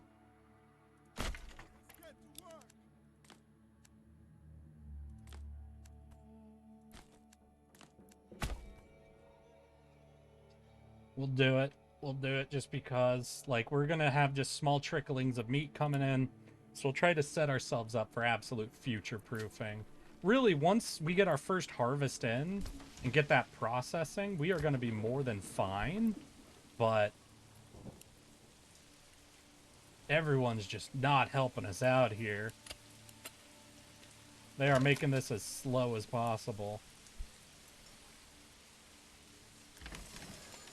Yeah, because they gather it up. They don't even move it to the farm till they finished gathering. Alright, we got our hunting camp out here done, though, I think, yeah. So we'll set up our one boy out here to start just long-distance farming for us. I am a civilized noble, and why should we care what happens to those dirty field workers? Our serfs are what produce for us, god damn it. Make them pay taxes? We can't yet. We need to upgrade some of these places before we can start taxing bitches. The peasants are too peasanty to give us money yet. They're too poor. They are too poor to serve us.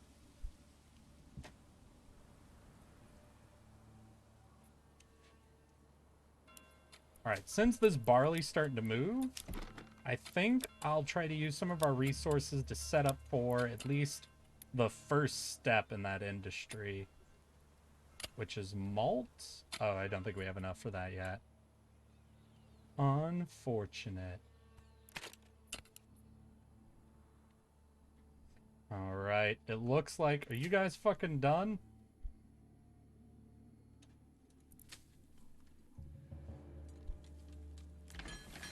Alright, we've got some in here. I have threshing set to a high priority. So, hopefully, they'll get to it, you know?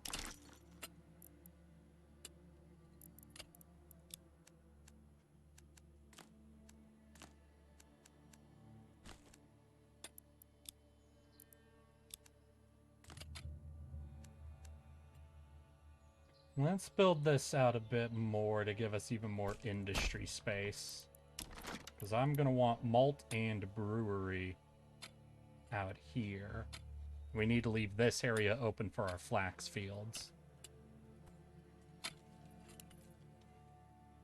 What do you mean we can't tax them? I mean, we can't tax them yet.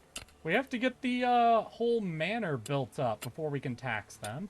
We can only build the manor once we have 3 of these places turned into real houses. They don't have silver to pay us. They are, in fact, that poor, Crazy. Demand those filthy apes get more money so we can make them poor again. I understand. I understand the desire, but we're just not quite there.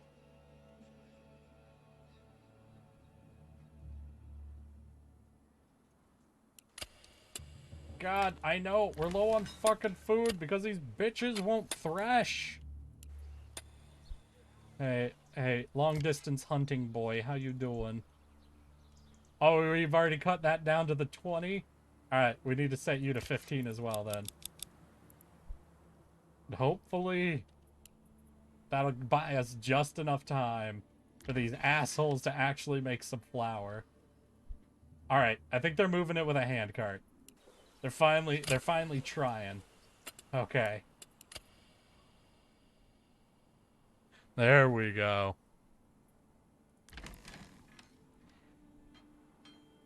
And now you can see we are in the hundreds of grain from that one field. And it looks like they're early farming this one as well. And each of those grain get turned into multiple flour. And then the flour gets converted into bread. So we're going to have tons of food once these bitches actually start doing what I need them to. Introduce to them a new revolutionary idea. Then once they start to have an economic boom, fake all their money. Make their efforts meaningless. Ah, I gotcha. The boom and bust.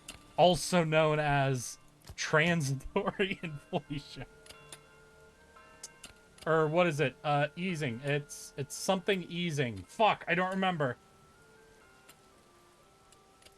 Fake money would also render it meaningless.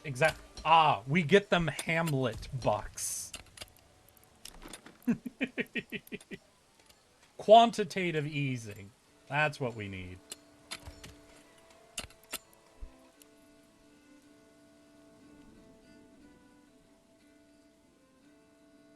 Yeah, I think there might be just too much fucking work going on that we don't have any logs coming in yet. Because we've been on 3 for a while now. But alright, wait. Did somebody bring it? No one's brought anything to the goddamn mill. We've got wheat, we've got barley. Are you guys just waiting to bring the rest of everything in? Alright, in that case, we're assigning an extra farmer. Holy shit, y'all. Fake, let's hear. We start causing inflation, leak the Krabby Patty secret formula, and crash the economy. I think that would work, but wait, why did we want to crash the economy again? I might be lagging behind on the core reasoning there. God, I do love how over time your actual central roadway can become thicker than like the highway traders go down.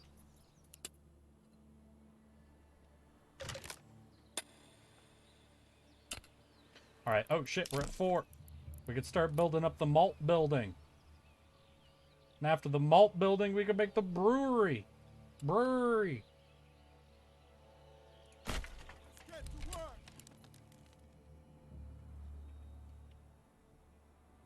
Once we get the brewery, then we can make the tavern, and then we can start really trying to focus towards upgrading some of these hovels. Though that will also involve flax. Oh yeah. So we just fucking go for it. Like right here. Up. And that'll be a 5-person. Hell yeah. Let's slow things down a little bit. We'll do a rotation, and this will be flax. And after that, all we would need then is a weaver. Hell yeah.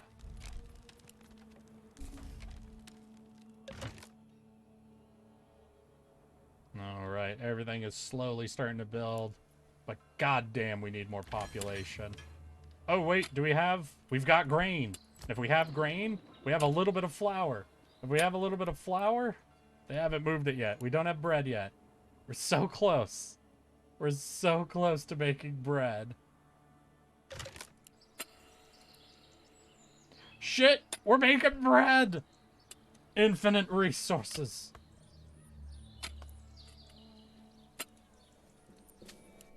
There. Now that we are starting to produce food outside of hunting, if we survive the winter, then I think we will be ready. Here, I only need really one hunter in all these camps now, I think. Because all the camps are so low already. So we'll focus on what? Do we need 2 people on the mill or 2 people on the oven? Right now it's looking like we need more people transporting shit. God damn it. Oh, man. Okay, wait. We start causing inflation, leak the Krabby Patty, crash the economy. Then we go on Twitter and blame it on the new generation. Think about it, Eric. If the economy crashes, citizens will become dependent on the government, which is, of course, us, the Lord of the Manor. Yeah, I understand. Which will pave the road to communism. It'll at least pave the road to social... communism. Right, because they'd grant us full control. Okay. And from there, it's all profit. We don't believe in communism here. We believe in keeping the rich rich. What do you mean? We are one person crazy. We don't believe in communism because we're one guy with multiple personalities. We believe in us. All we need to do is take all the resources from everyone who isn't us and give it to us. We are the source of all things. We are the Alpha and the Omega.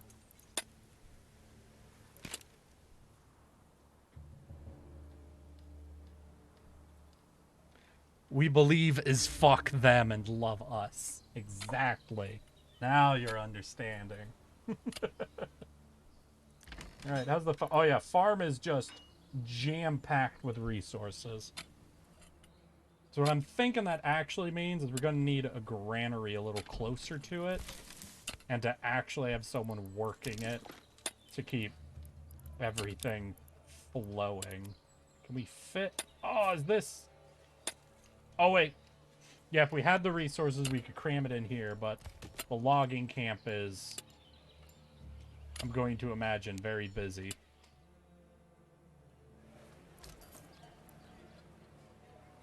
Alright, let's try to get some animals in here. Let's try to get ourselves a second oxen. How's food? Food is shit! God damn it!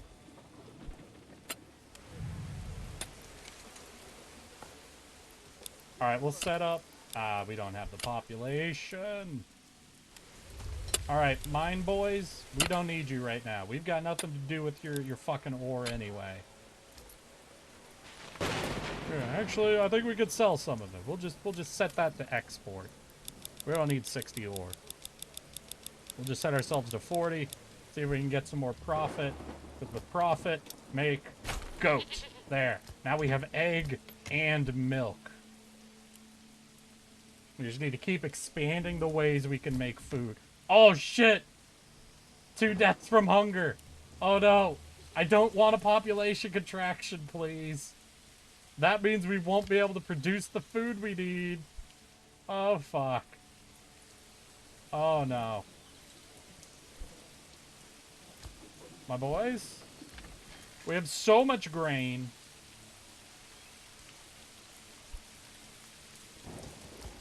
Yeah, these are set to labor if you aren't doing anything. God damn it. Our people are starving. Oh, God. Please. That's there. The resources are there.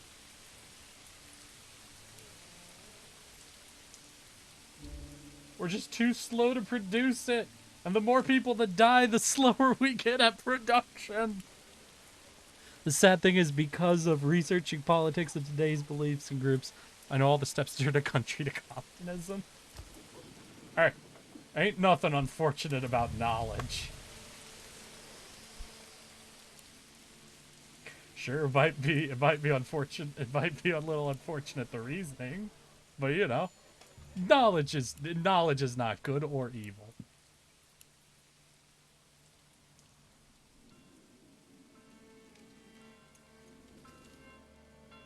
Ah, shit. All right, and we are in winter.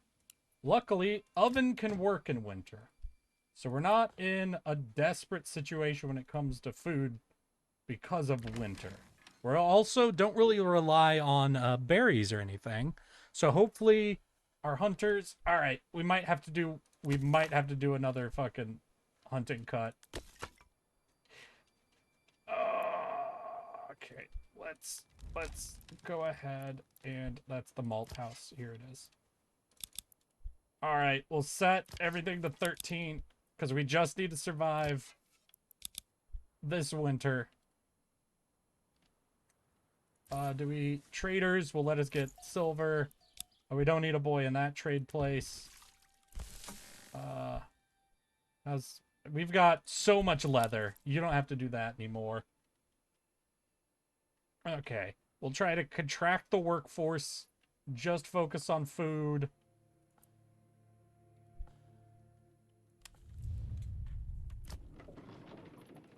And pray. Good morning, Stormcrusher. How have you been? Today we are checking out the Manor Lords demo. Kind of seeing how this whole thing plays. And I am absolutely loving it. Though I'm kind of setting myself up for a very harsh winter.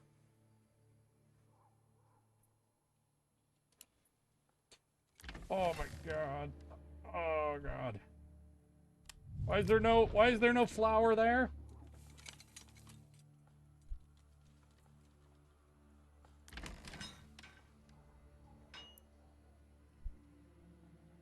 Come on, bitches. Come on, bitches. Hey, Crazy Seth, thank you for the 1 year and 6 months. Nice. Now hear me out. What if instead of communism, we just built a theocracy? That's not an option people normally really think about. But yeah, we could try to go theocratic. What do you guys think? You guys down for a theocracy?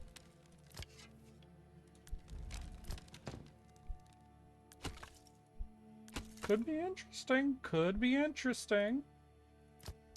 I'm willing to hear an argument out for it, you know?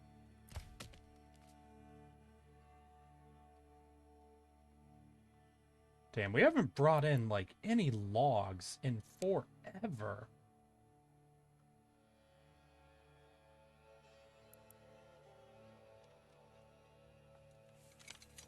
Alright, there we go. They're finally doing it.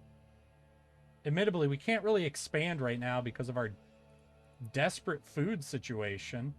Really, the only way to solve it is to get more of a work group going to get these resources moving around quicker. Because we have all of the grain we could need for like 3 years. It's just taken a little too long to process. So this is something similar to the Anno series. Oh yeah, it's very similar to Anno. I think Furthest Frontier might actually be a little bit closer. I know Anno is very like hard set, you know, make sausage, get sausage, make worker to next level worker type of thing. And there are levels of workers like peasants versus burghers and then artisans, but it's a little closer to the village manager style than the upgrade resource style, I'd say. Requirements are as follows. Enough of the population need to be lazy and not wanting to work. Doesn't have to be the majority, but has to be a substantial amount. I'm going to stop right there, Darness, and say the minimum requirement of a population to support a revolution, for a violent revolution to succeed, is 10%. That is the minimum number that has ever been able to cause a successful violent revolution. So keep that in mind. The government needs to control a majority of farms or sources of food or water. The economy needs to be terrible to the point that working will barely provide enough, and a corrupt government that doesn't give a shit about its people. I think you're describing a very specific form of communism. Those are very much the requirements to do the developing communism, like the rapid industrializing communism. For a nation that is already industrialized, or even more so has modernized, I think you're going to see those requirements shift quite a bit. Just looking at America, probably the population requirement for producing food, like the amount of people you need working the farmland to create the necessary food resource, is so tiny compared to the total population that you don't need direct government control over that resource. You can have that more privatized or owned by just those few individuals. You need the government to have an influence over it still, but they don't need like the same level of control that you would in industrializing communism. All aboard the theocracy train. Hell yeah. We are always right. And that is true. Have we... Wait. Did our food stabilize? Come on, people. Get to work. Is our population recovering? Are we still desperately waiting for timber? Let's get to work. Oh my god. What is a theocracy again? Theocracy is a predominantly... So, technically, it only forms around religions. It doesn't technically need a religion, but that's the only time it forms. Theocracy, the Pope, essentially. The Vatican works as a theocracy through divine credence. Someone is anointed the leader. In practical senses, this means there's generally a what would it be? A technocratic group, I guess, or an oligarchic group, basically a small councilship group that collectively reads the signs, or more commonly votes on, a representative for divine power that is then basically elected the overall leader of the nation and works through divine guidance, essentially.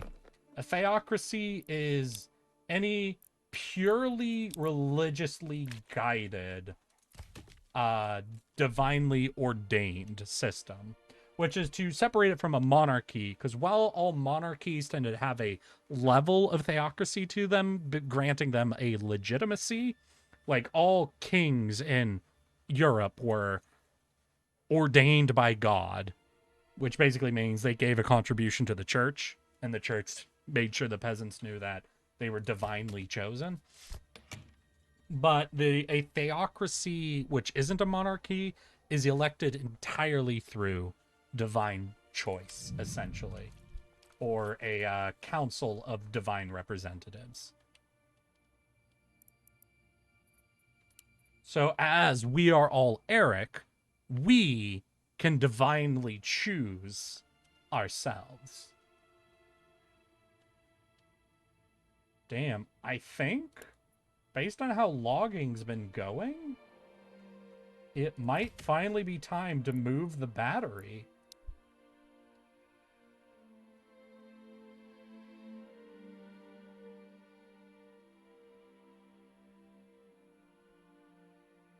Come on, people. Get to work.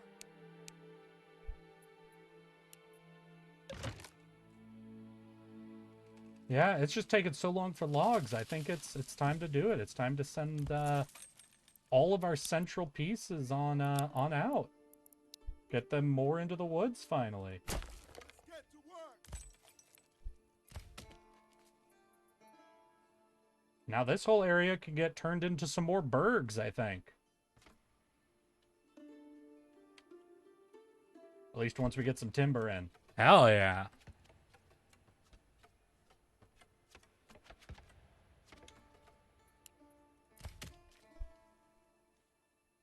So yeah, so generally the big divider between monarchies and theocracies is there is no lineage system within a theocracy, which is why I would say while the Egyptian pharaohs did have an aggressive amount of theocratic tradition and ordaining around them, the fact that there was a heavy tie to heritage and lineage bloodlines, I would describe them as still being a monarchy as opposed to a theocracy. Admittedly, their system of rulership is old enough that maybe it would define its own term, like saying it's specifically Egyptian monarchy. But at least if we're going super broad with our terminology, I would describe them as more of a monarchy than a theocracy. Nah, nobody feels the cold touch of death outside their home. We have way too much fuel, in fact.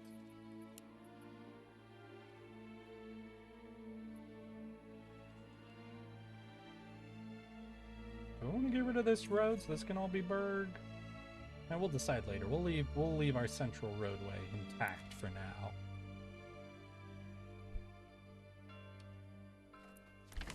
So yeah. And in spite of the fact that our food has skyrocketed to 36, we still have so much grain to process into flour that it is fucking ridiculous. So your malt house is ready to get going. We'll set someone up, set 2 people to the logging camp. We'll start turning some of our barley into malt. It still has another step before it's ale, but we can start getting that process a couple of steps in at least. And in fact, we're in February, so... Oh, I want to boost population. I'll have to boost population, but we're really close to needing a weaver to deal with the flax and to get us that second clothing we need in order to start upgrading our bergs.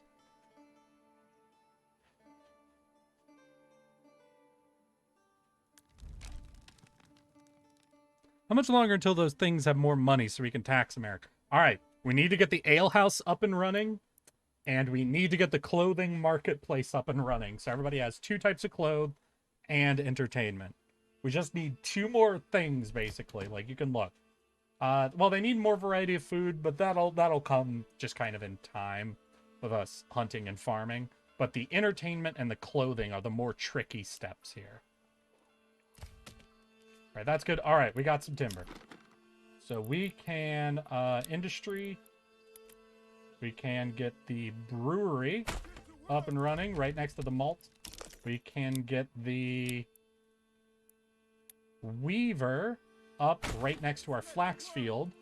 Once the flax is harvested, that'll start producing our next type of clothing. And more importantly than all that, we can... Damn, no, that was all the timber. Soon we will be able to start growing the population, too. Oh, shit, we're at 2 oxen. Yeah, that's probably why our timber shot up. We could get more. We could get more oxen to move our wood even quicker. For now, I'm going to hold at this. Yeah, until we start buying the sheep to also get a sheep farm up and running, I'll hold on upping the oxen number.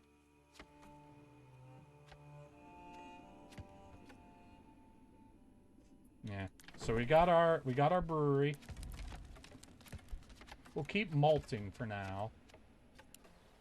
All right, there's the timber.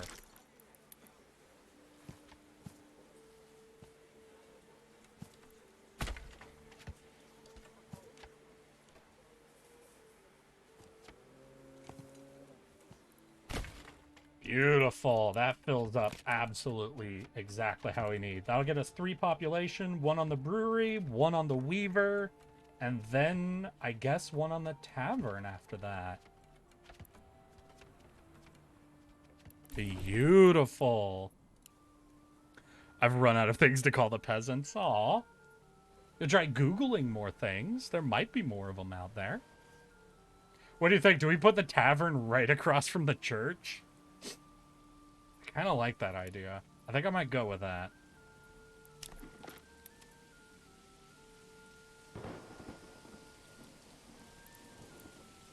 Let's turn off snap rotation for a second here.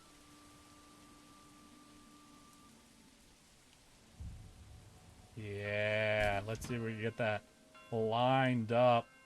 Oh yeah, that'll be glorious.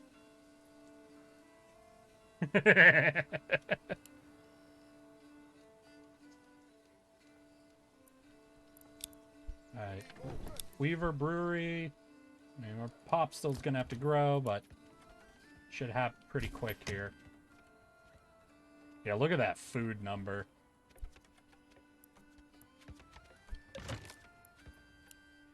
In fact, because of that, I might actually use a bit of our wood to get a new granary up.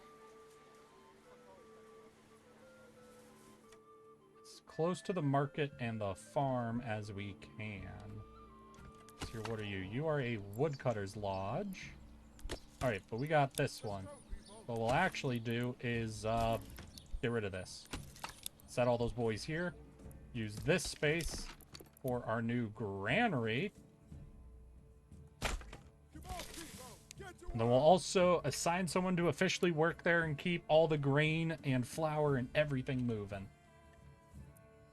How's the brewery going? Oh shit, we're starting to get ale. Which means...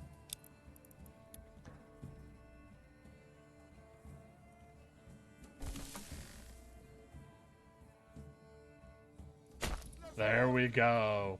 Right across from church. If we do that, Eric, we must claim the beer is important to our religion. That we have formed, and totally not because we own it and need those drunkards to keep. Ah, yes. The blood of Eric is beer, and you must drink 2 drink minimum of it in order to be blessed. I love it.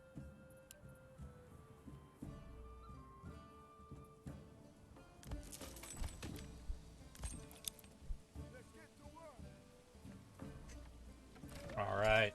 Once we get that up, we will start being able to provide entertainment, which just leaves the weaver getting a little bit of flax in here.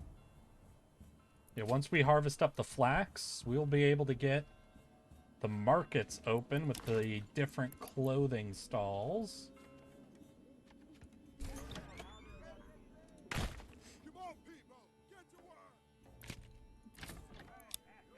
Yeah, we don't have...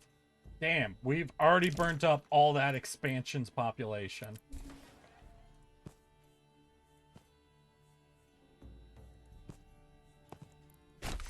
We need more people. So on the topic of Egypt, pyramids were built by construction crews very similar, if not identical, to today, with less sophisticated but precise tools, with 2 extensive skills and experience to use, and everyone would had to have worked closely together and even tagged parts of the pyramid with things like, crew did this crew is better than that crew. God, I love ancient fucking tagging. One of my favorite ones came from an old Viking longhouse, where, holy shit, we have been trading like crazy. 1 second. Goat. Chicken. Goat. Chicken. Congrats. We now have a ton of food variety.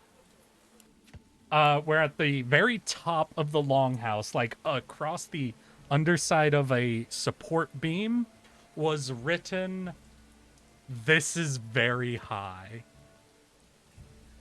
And it's just the best fucking shit. Ancient graffiti just proves humans have not evolved whatsoever at any stage.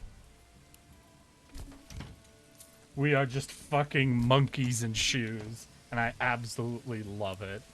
Like, the fact that all the way in ancient Rome, people were writing shit like, like, Dominus was here, is my favorite fucking fact about humanity. We draw dicks on everything, write our names, and just talk shit, and random shit post everywhere. Holy shit, fire started. Why would you do that?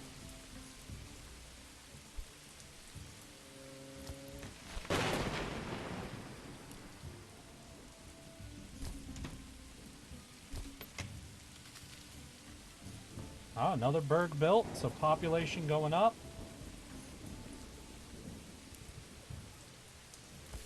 Granary is built. We'll need even more population for that. The tavern taking care of people. Have we seen entertainment? Not really. But we got a ton of beer, so shouldn't be long. That seems to be all the space we can use there. So now what we'll do...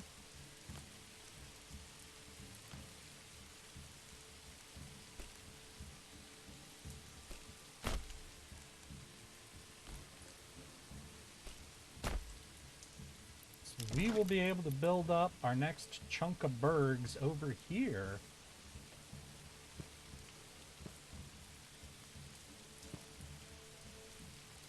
A little more. Yeah, there it is. Beautiful.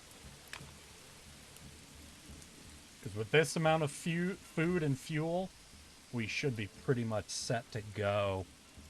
Let's hear. My dad is a giant history nerd and pays attention to new discoveries. There's been a buried city found that is 20,000 years old. So we have a lot more missing history than we think. Plus, add in, like, and this season isn't even, like, about an oldness thing. But you could just look at what happened during the Crusades, where some archaeologists have found that churches and mosques were built on top of each other. Like, people would go into a city, topple the religious building, then build on top of it. Multiple times over the course of some of the Crusades, where there's literally been found a church on top of a mosque, on top of a church, on top of a mosque, like 4 levels fucking deep of knocking buildings down and rebuilding on top of them. That there is honestly probably a lot of history just buried underneath shit that people have built just to mark that they won. How's this going? We are still fucking grinding shit down. With this granary moving shit around, we should be able to get ourselves fucking grooving. Alright, that's another pop. Pop, pop. So I think it is now time to start assigning population to give us a marketplace. We don't have anywhere near the population for it. I think it's time to start setting it up. Actually want to move this. We can find, I want to turn snapping back on.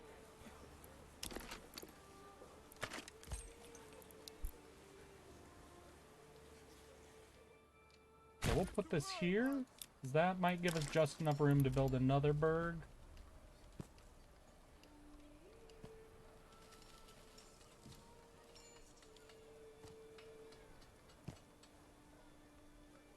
Not a big one, but we don't have a ton of easy space right over here. Well, I could have built it over here now that I'm looking. Oh, we still have more timber. Population boom. Let's fucking go.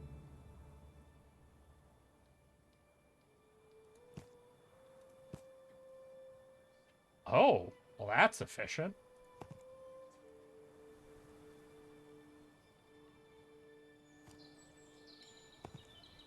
Yeah, we could do a little less efficiency just to get it building now. Eric, you need a king outfit with a crown and a scepter and a cape. Oh, fucking hell yeah. I'm gonna be honest, though. As far as medieval hats go, I fucking love the chaperon. The history behind the chaperon is so fucking insane. especially if you start looking into how hoods turned into hats, that it could be amazing.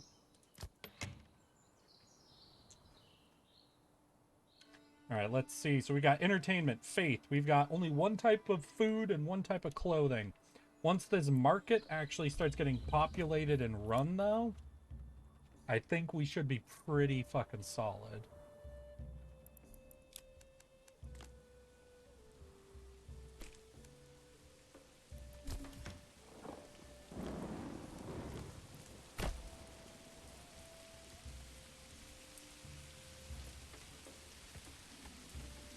Yeah, with food and fuel like this, we have no worries. Let's see here. We have also a ton of coins, so I think we're going to get a couple more food things going in to try to up our variety. And let's see. So you've got leathers. Do either of you... Because we have a weaver. We just need the market to start carrying some of our...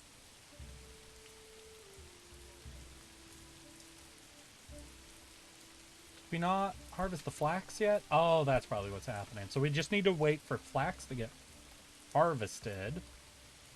Not enough space on pastures. That is true. I have not built a sheep farm yet. Well, let's fucking do that. Sheep farm? Sheep farm. Oh, we don't have the resources for it yet. Sad.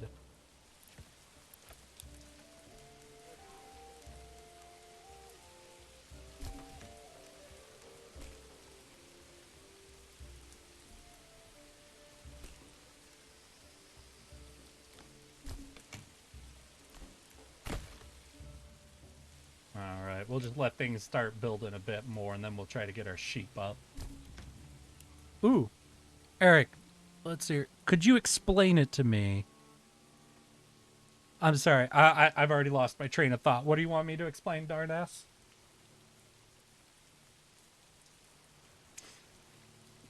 Eric, I figured out a way for us to... Oh, slavery. Yep, that'd probably do it. But I'm afraid we're in a serfdom system here. Has this... Oh shit, do we have a spare pop? Are all the markets run? Clothing dude. Fuck. We're gonna need...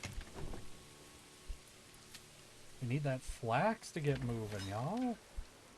I mean, that or we need to hurry up and get our sheep ready. Can we build sheep farm? We can. Alright. Get to work.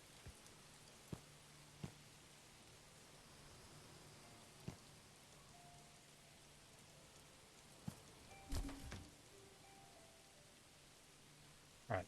Yeah, we're gonna start there. And go here. Here. Damn, that was too far forward.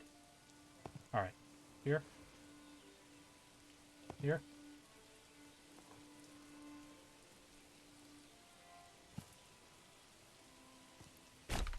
Alright. And this will be where we keep our sheep. Sheep will make wool. That'll get us to the clothing types we need since this flax is taking forever. Damn, that jerk. He ignored the greatest economic achievement of mankind. I don't know if you call it an achievement. It's not really an impressive trick, you know? It's pretty basic, bitch, really, if you think about it. Yeah, that building got shut down. That's all good. We need one person to spare to be our sheep farmer.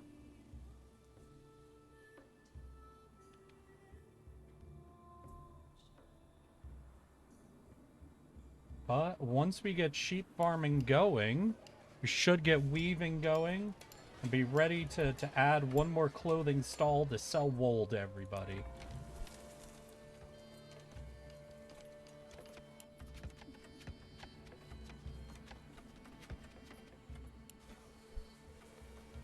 Oh, we're so close. Alright. Boyle, get out here and start getting us wool. Let's see here. Can we get Yeah, check them.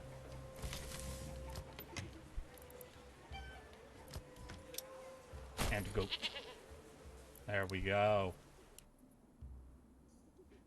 The thing I wanted to know was the history of your hat. So, this isn't actually proven, but there's a guy on YouTube. I think he's like The Wandering Knight or something like that, where he just goes over the few things we do know for a fact about medieval life, especially amongst like the peasantry or basic lower lords. Just the few things we can figure out, like how they ate, what they dressed like, how they traveled, shit like that. And one of the things he looked at is the ancient hood. So, as you know, the hood attached to your clothing, like a full-on winter hood, is relatively new. Really, how clothing used to do something like that is like how you'd make a coif. So it's a separate, like, headpiece, like a hat, that is just a hood, you know? You pull it over your head, it rests on your shoulders, and then it has a portion to go up and over your head that you can try to cinch close with some rope to keep yourself nice and warm and insulated. But weather being what it is, there came a question, all right, so what do you do on a really hot day, or even just on a moderate day? It's cold enough to wear your hood, but while you're working in the field, you start sweating, you start, feeling hot, or the weather changes, or you're just sort of in the middle of a season, so eventually things are just kind of, the beginning of the day's cold, around noon it's hot. And so, you might tuck it into your belt. You might just throw it on the ground, though those aren't really great options. One thing you can do, though, is you can turn your hood inside out so that the cinch part is on the top of your head, drape the spare material around one side, kind of like this earpiece you're seeing on the chaperon, and then take your cords and bindings and wrap them around your neck like a scarf, kind of like the long part of a chaperon that goes around your neck. And so the theory was the chaperon was just a peasant's hat made out of their hoods to keep it just from overheating them, but let that be like not in the dirt or on their belt, until eventually people just started making purpose-built hats to look like that. And that's kind of how the adoption of the chaperon occurred. And it's not really known, there's no real record of any sort of transformation like that, but it's so cool of an idea that I'm 100% on board with that theory. Like, I'm fully in it. I'm dedicated.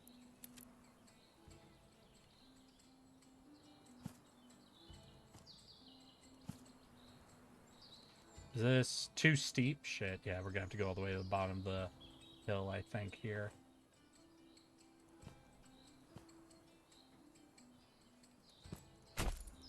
Glorious. And we'll just build some more houses down the road this way.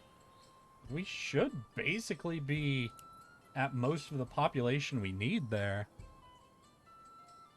My dad was listening and he agreed with it. Hell yeah.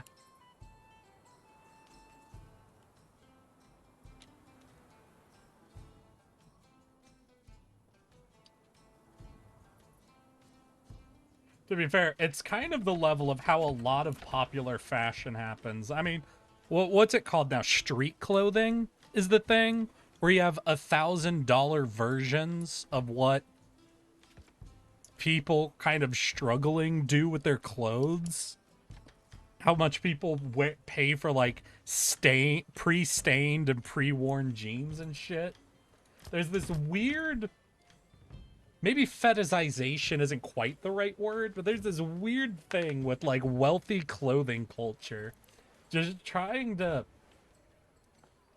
expensively copy coping with not having money. That is so weird at times. Oh yeah, this granary working great. Here's the farm. Oh, we're finally starting to lower our farm storage. So this is why if you get like 2 fields of about this size up, you never have to worry about like subsistence food at all. Like, you will have to work to make sure you're getting food variety to all of your houses. But once you're set, you're fucking set. Let's see, do I have yarn? I've only got like 2 yarn. I will need another clothing place. But I only want to do it once we have like 10 or so yarn. So there's actually a chance the yarn will get plugged into the market and distributed to everybody. Because if you build a clothing thing too quickly, they'll just fill it up with the leather. Chicken. You won't be able to really empty it out quickly enough to get yarn in there for the other clothing.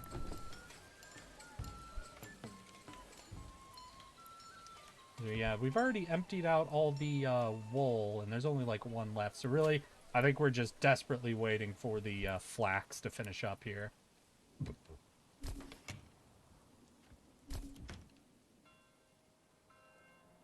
Hell yeah. More population coming on in. Quest completed. All right, yeah, we paid off the tax with our trade income. Got a bit more spare pop coming on in, and flax is finally getting harvested up. Yeah, so now we're going to have yarn and cloth. So I think with that, we are ready to get one more. Oh no, is there not enough space in the market? Damn, not enough space in that market square. So we'll make the other square right next to it into a market square as well.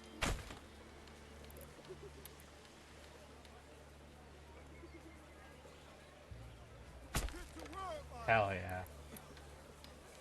Just for the fun of it. I'm gonna just fill it up with the stalls, because then it looks cool. Beautiful. Let's keep that weaver working. And soon we will be ready to start upgrading our bergs.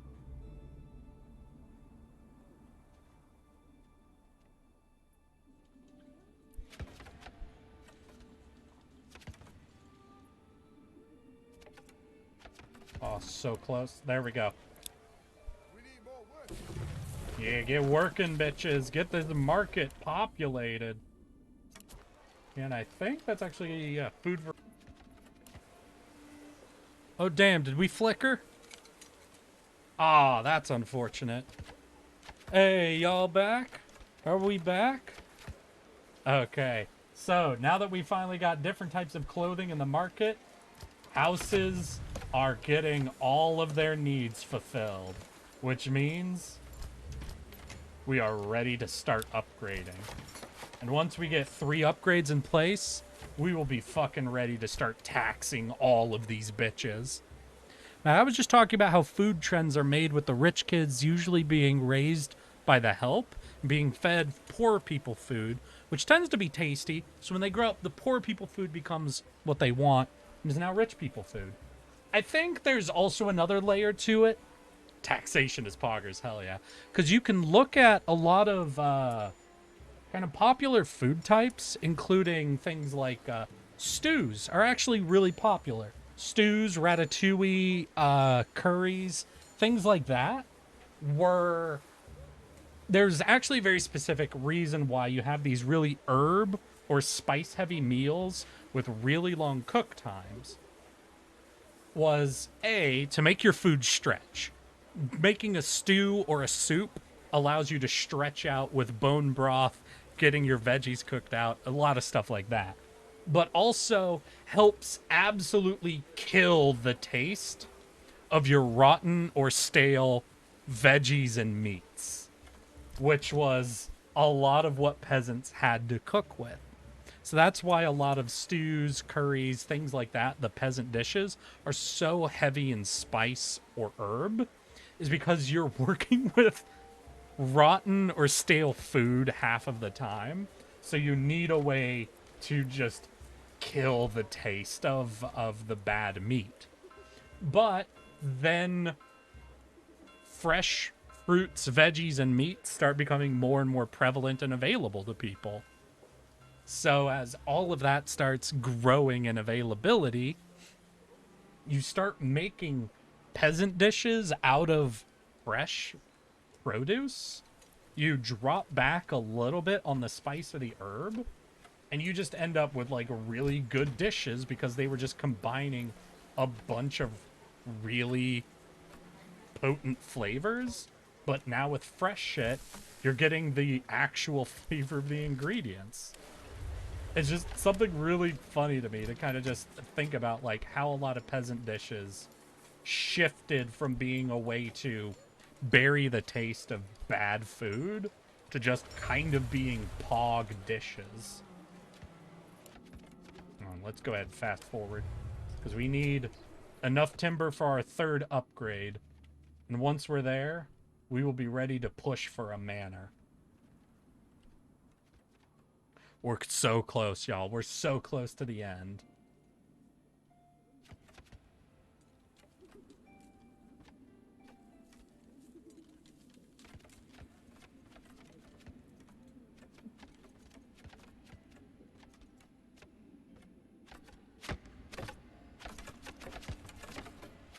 Oh, yep, there we go. And we can get one more upgrade going.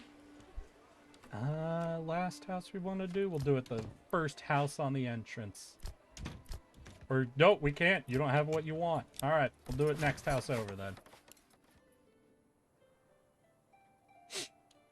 All right, this will be our last plot. And then it'll be time.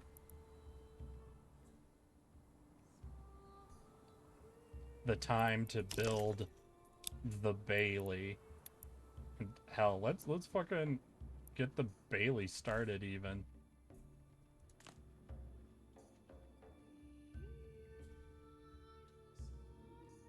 Yeah, we'll use the Bailey to defend our stone deposit.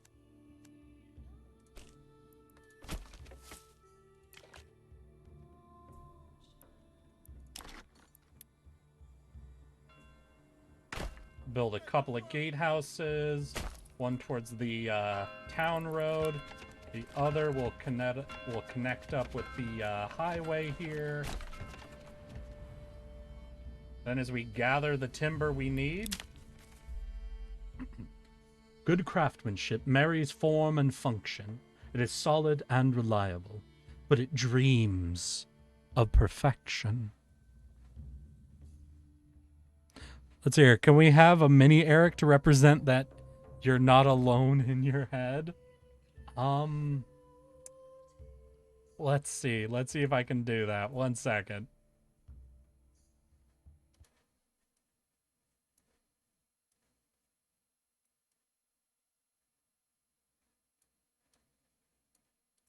Does that work? Oh God. That's gonna be about the best I could do. Perhaps that is why you've insisted that your servants drag your favorite chair to the settlement. It's a lordly chair. The back covered in exquisite carvings of unicorns and griffins, the well-worn arms feel secure. But it is heavy, and it looks out of place in a shoddy tent. It deserves a place of honor in a great hall where you could welcome guests or retreat with your retinue, or conduct business around the fire. You have provided homes and comfort for your people. Now it is time to plan your own residence. Your manor will speak of your power to your own people and to the lords of neighboring lands.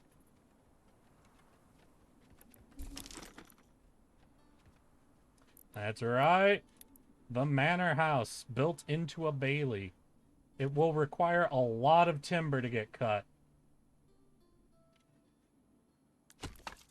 So where do we move the logging yard here? Damn, we don't have the population for an upgrade to that. Oh well, we'll just have to wait. We'll get trees. We'll get it eventually. Hear me out, mini Eric, that we turn the location chat is into a speech bubble. Lol. I don't think I have the tools on me to do that quickly. But we could think about that. Maybe for November, when we move on to subathon planning, you know? I'll try to keep all that in mind.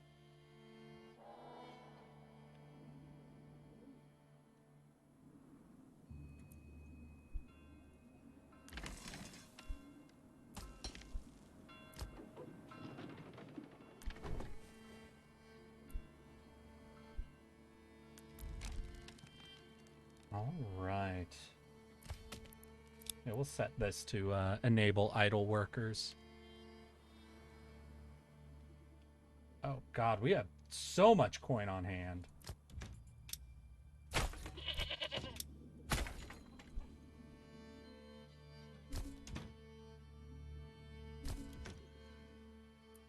Yeah, I think with how much coin we have, I'm actually going to go ahead and set us to pick up a few more animals if they happen to pass on by. All we need is a bit more timber. Finish the Bailey, finish the manor, and we will be ready. I left for a few minutes and didn't realize the stream had crashed until I got the notification from Discord. Sorry. Unfortunately, as helpful as Autobot can be sometimes, there do be downside. Hey, Lotus, thank you for the 1 year and 11 months. And absolutely showing off to all these bitches in the chat how much more epic you are. Congrats, my guy.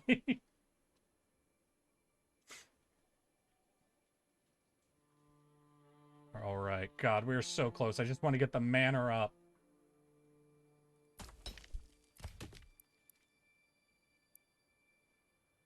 Why is nobody felling trees?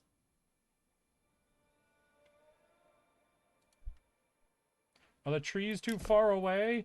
Do I need to get a forester up and running? Is that what you want? I don't have enough logs to get a forester up and running. Alright.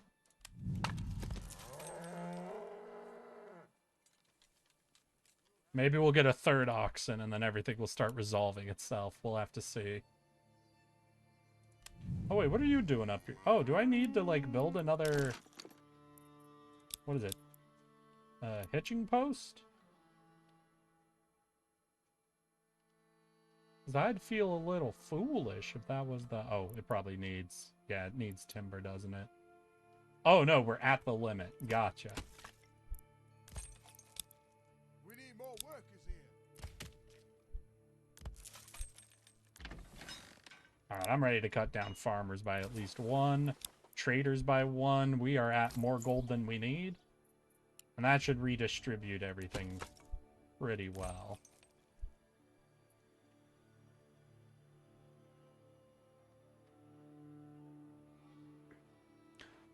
We don't count him. He's a cheater. But whose bitch am I? Aw, Darnest. Do you want to be my bitch? Darnest, just... You could tell me. If you want. I got no complaints there.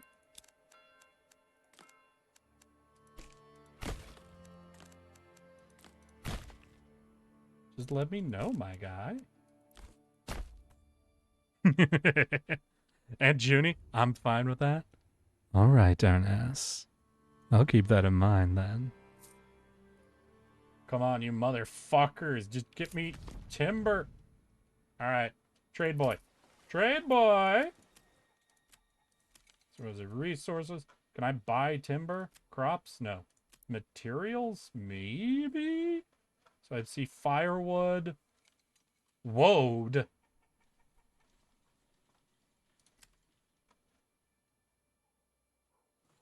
Shoes. Cloaks. Damn. Yeah, it looks like there is no log we can just buy. God damn it.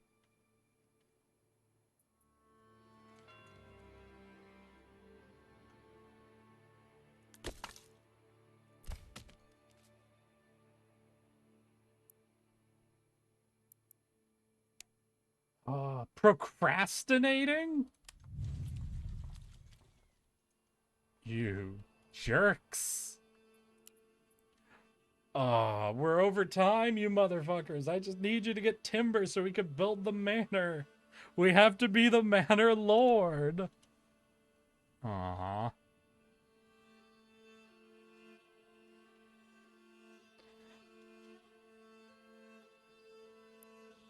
Alright. Well, we are, as I have said, quite a bit over time at this stage, you guys. So I'm afraid we might be having to actually call it here. For what remains within the demo, it is completing your Bailey, building your manor, which allows you to then build the tax collector and the garrison tower. And the tax collector will let you set a tithe and a geld for your families. The geld will provide you with silver per family per season. The tithe is a percent of your taxation that you send off in exchange for more influence. Influence, of course, being what you need to claim more territory, to get more resources, to build more towns, and to grow your absolute fanciful place into its glorious country. But for now, I am afraid we are at the end of what time I can spare today. So with that, I want to thank you all for coming and hanging out with me this evening.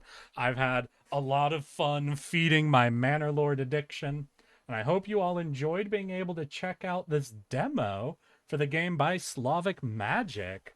This demo, if any of you want to check it out yourself, is available for free right now on Steam.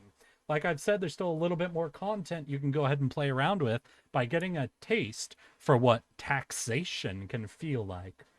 But beyond that, this is basically the cap for levels of technology, types of production, and everything else we can do for now. But still, it is a lot of fun.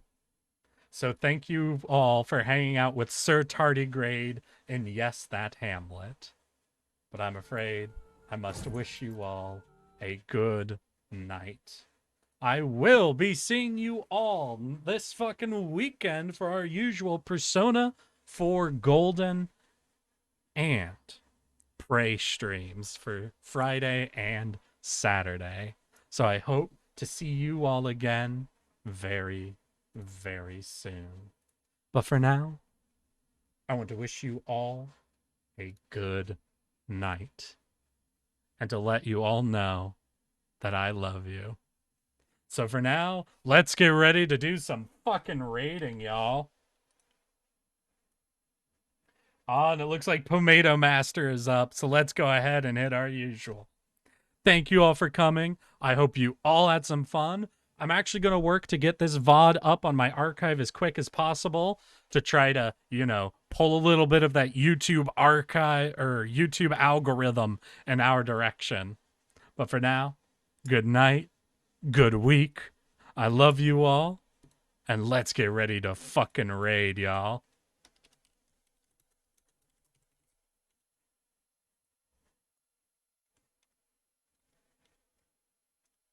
Let's see here if I could get this raid message up. Yeah, there we go. All right, y'all. Grab your raid message and let's get ready to go, y'all. Yeah, good night to you, Kinesix? Sorry. All right, y'all. Let's get ready. In 5, 4, 3, 2, let's fucking go, y'all.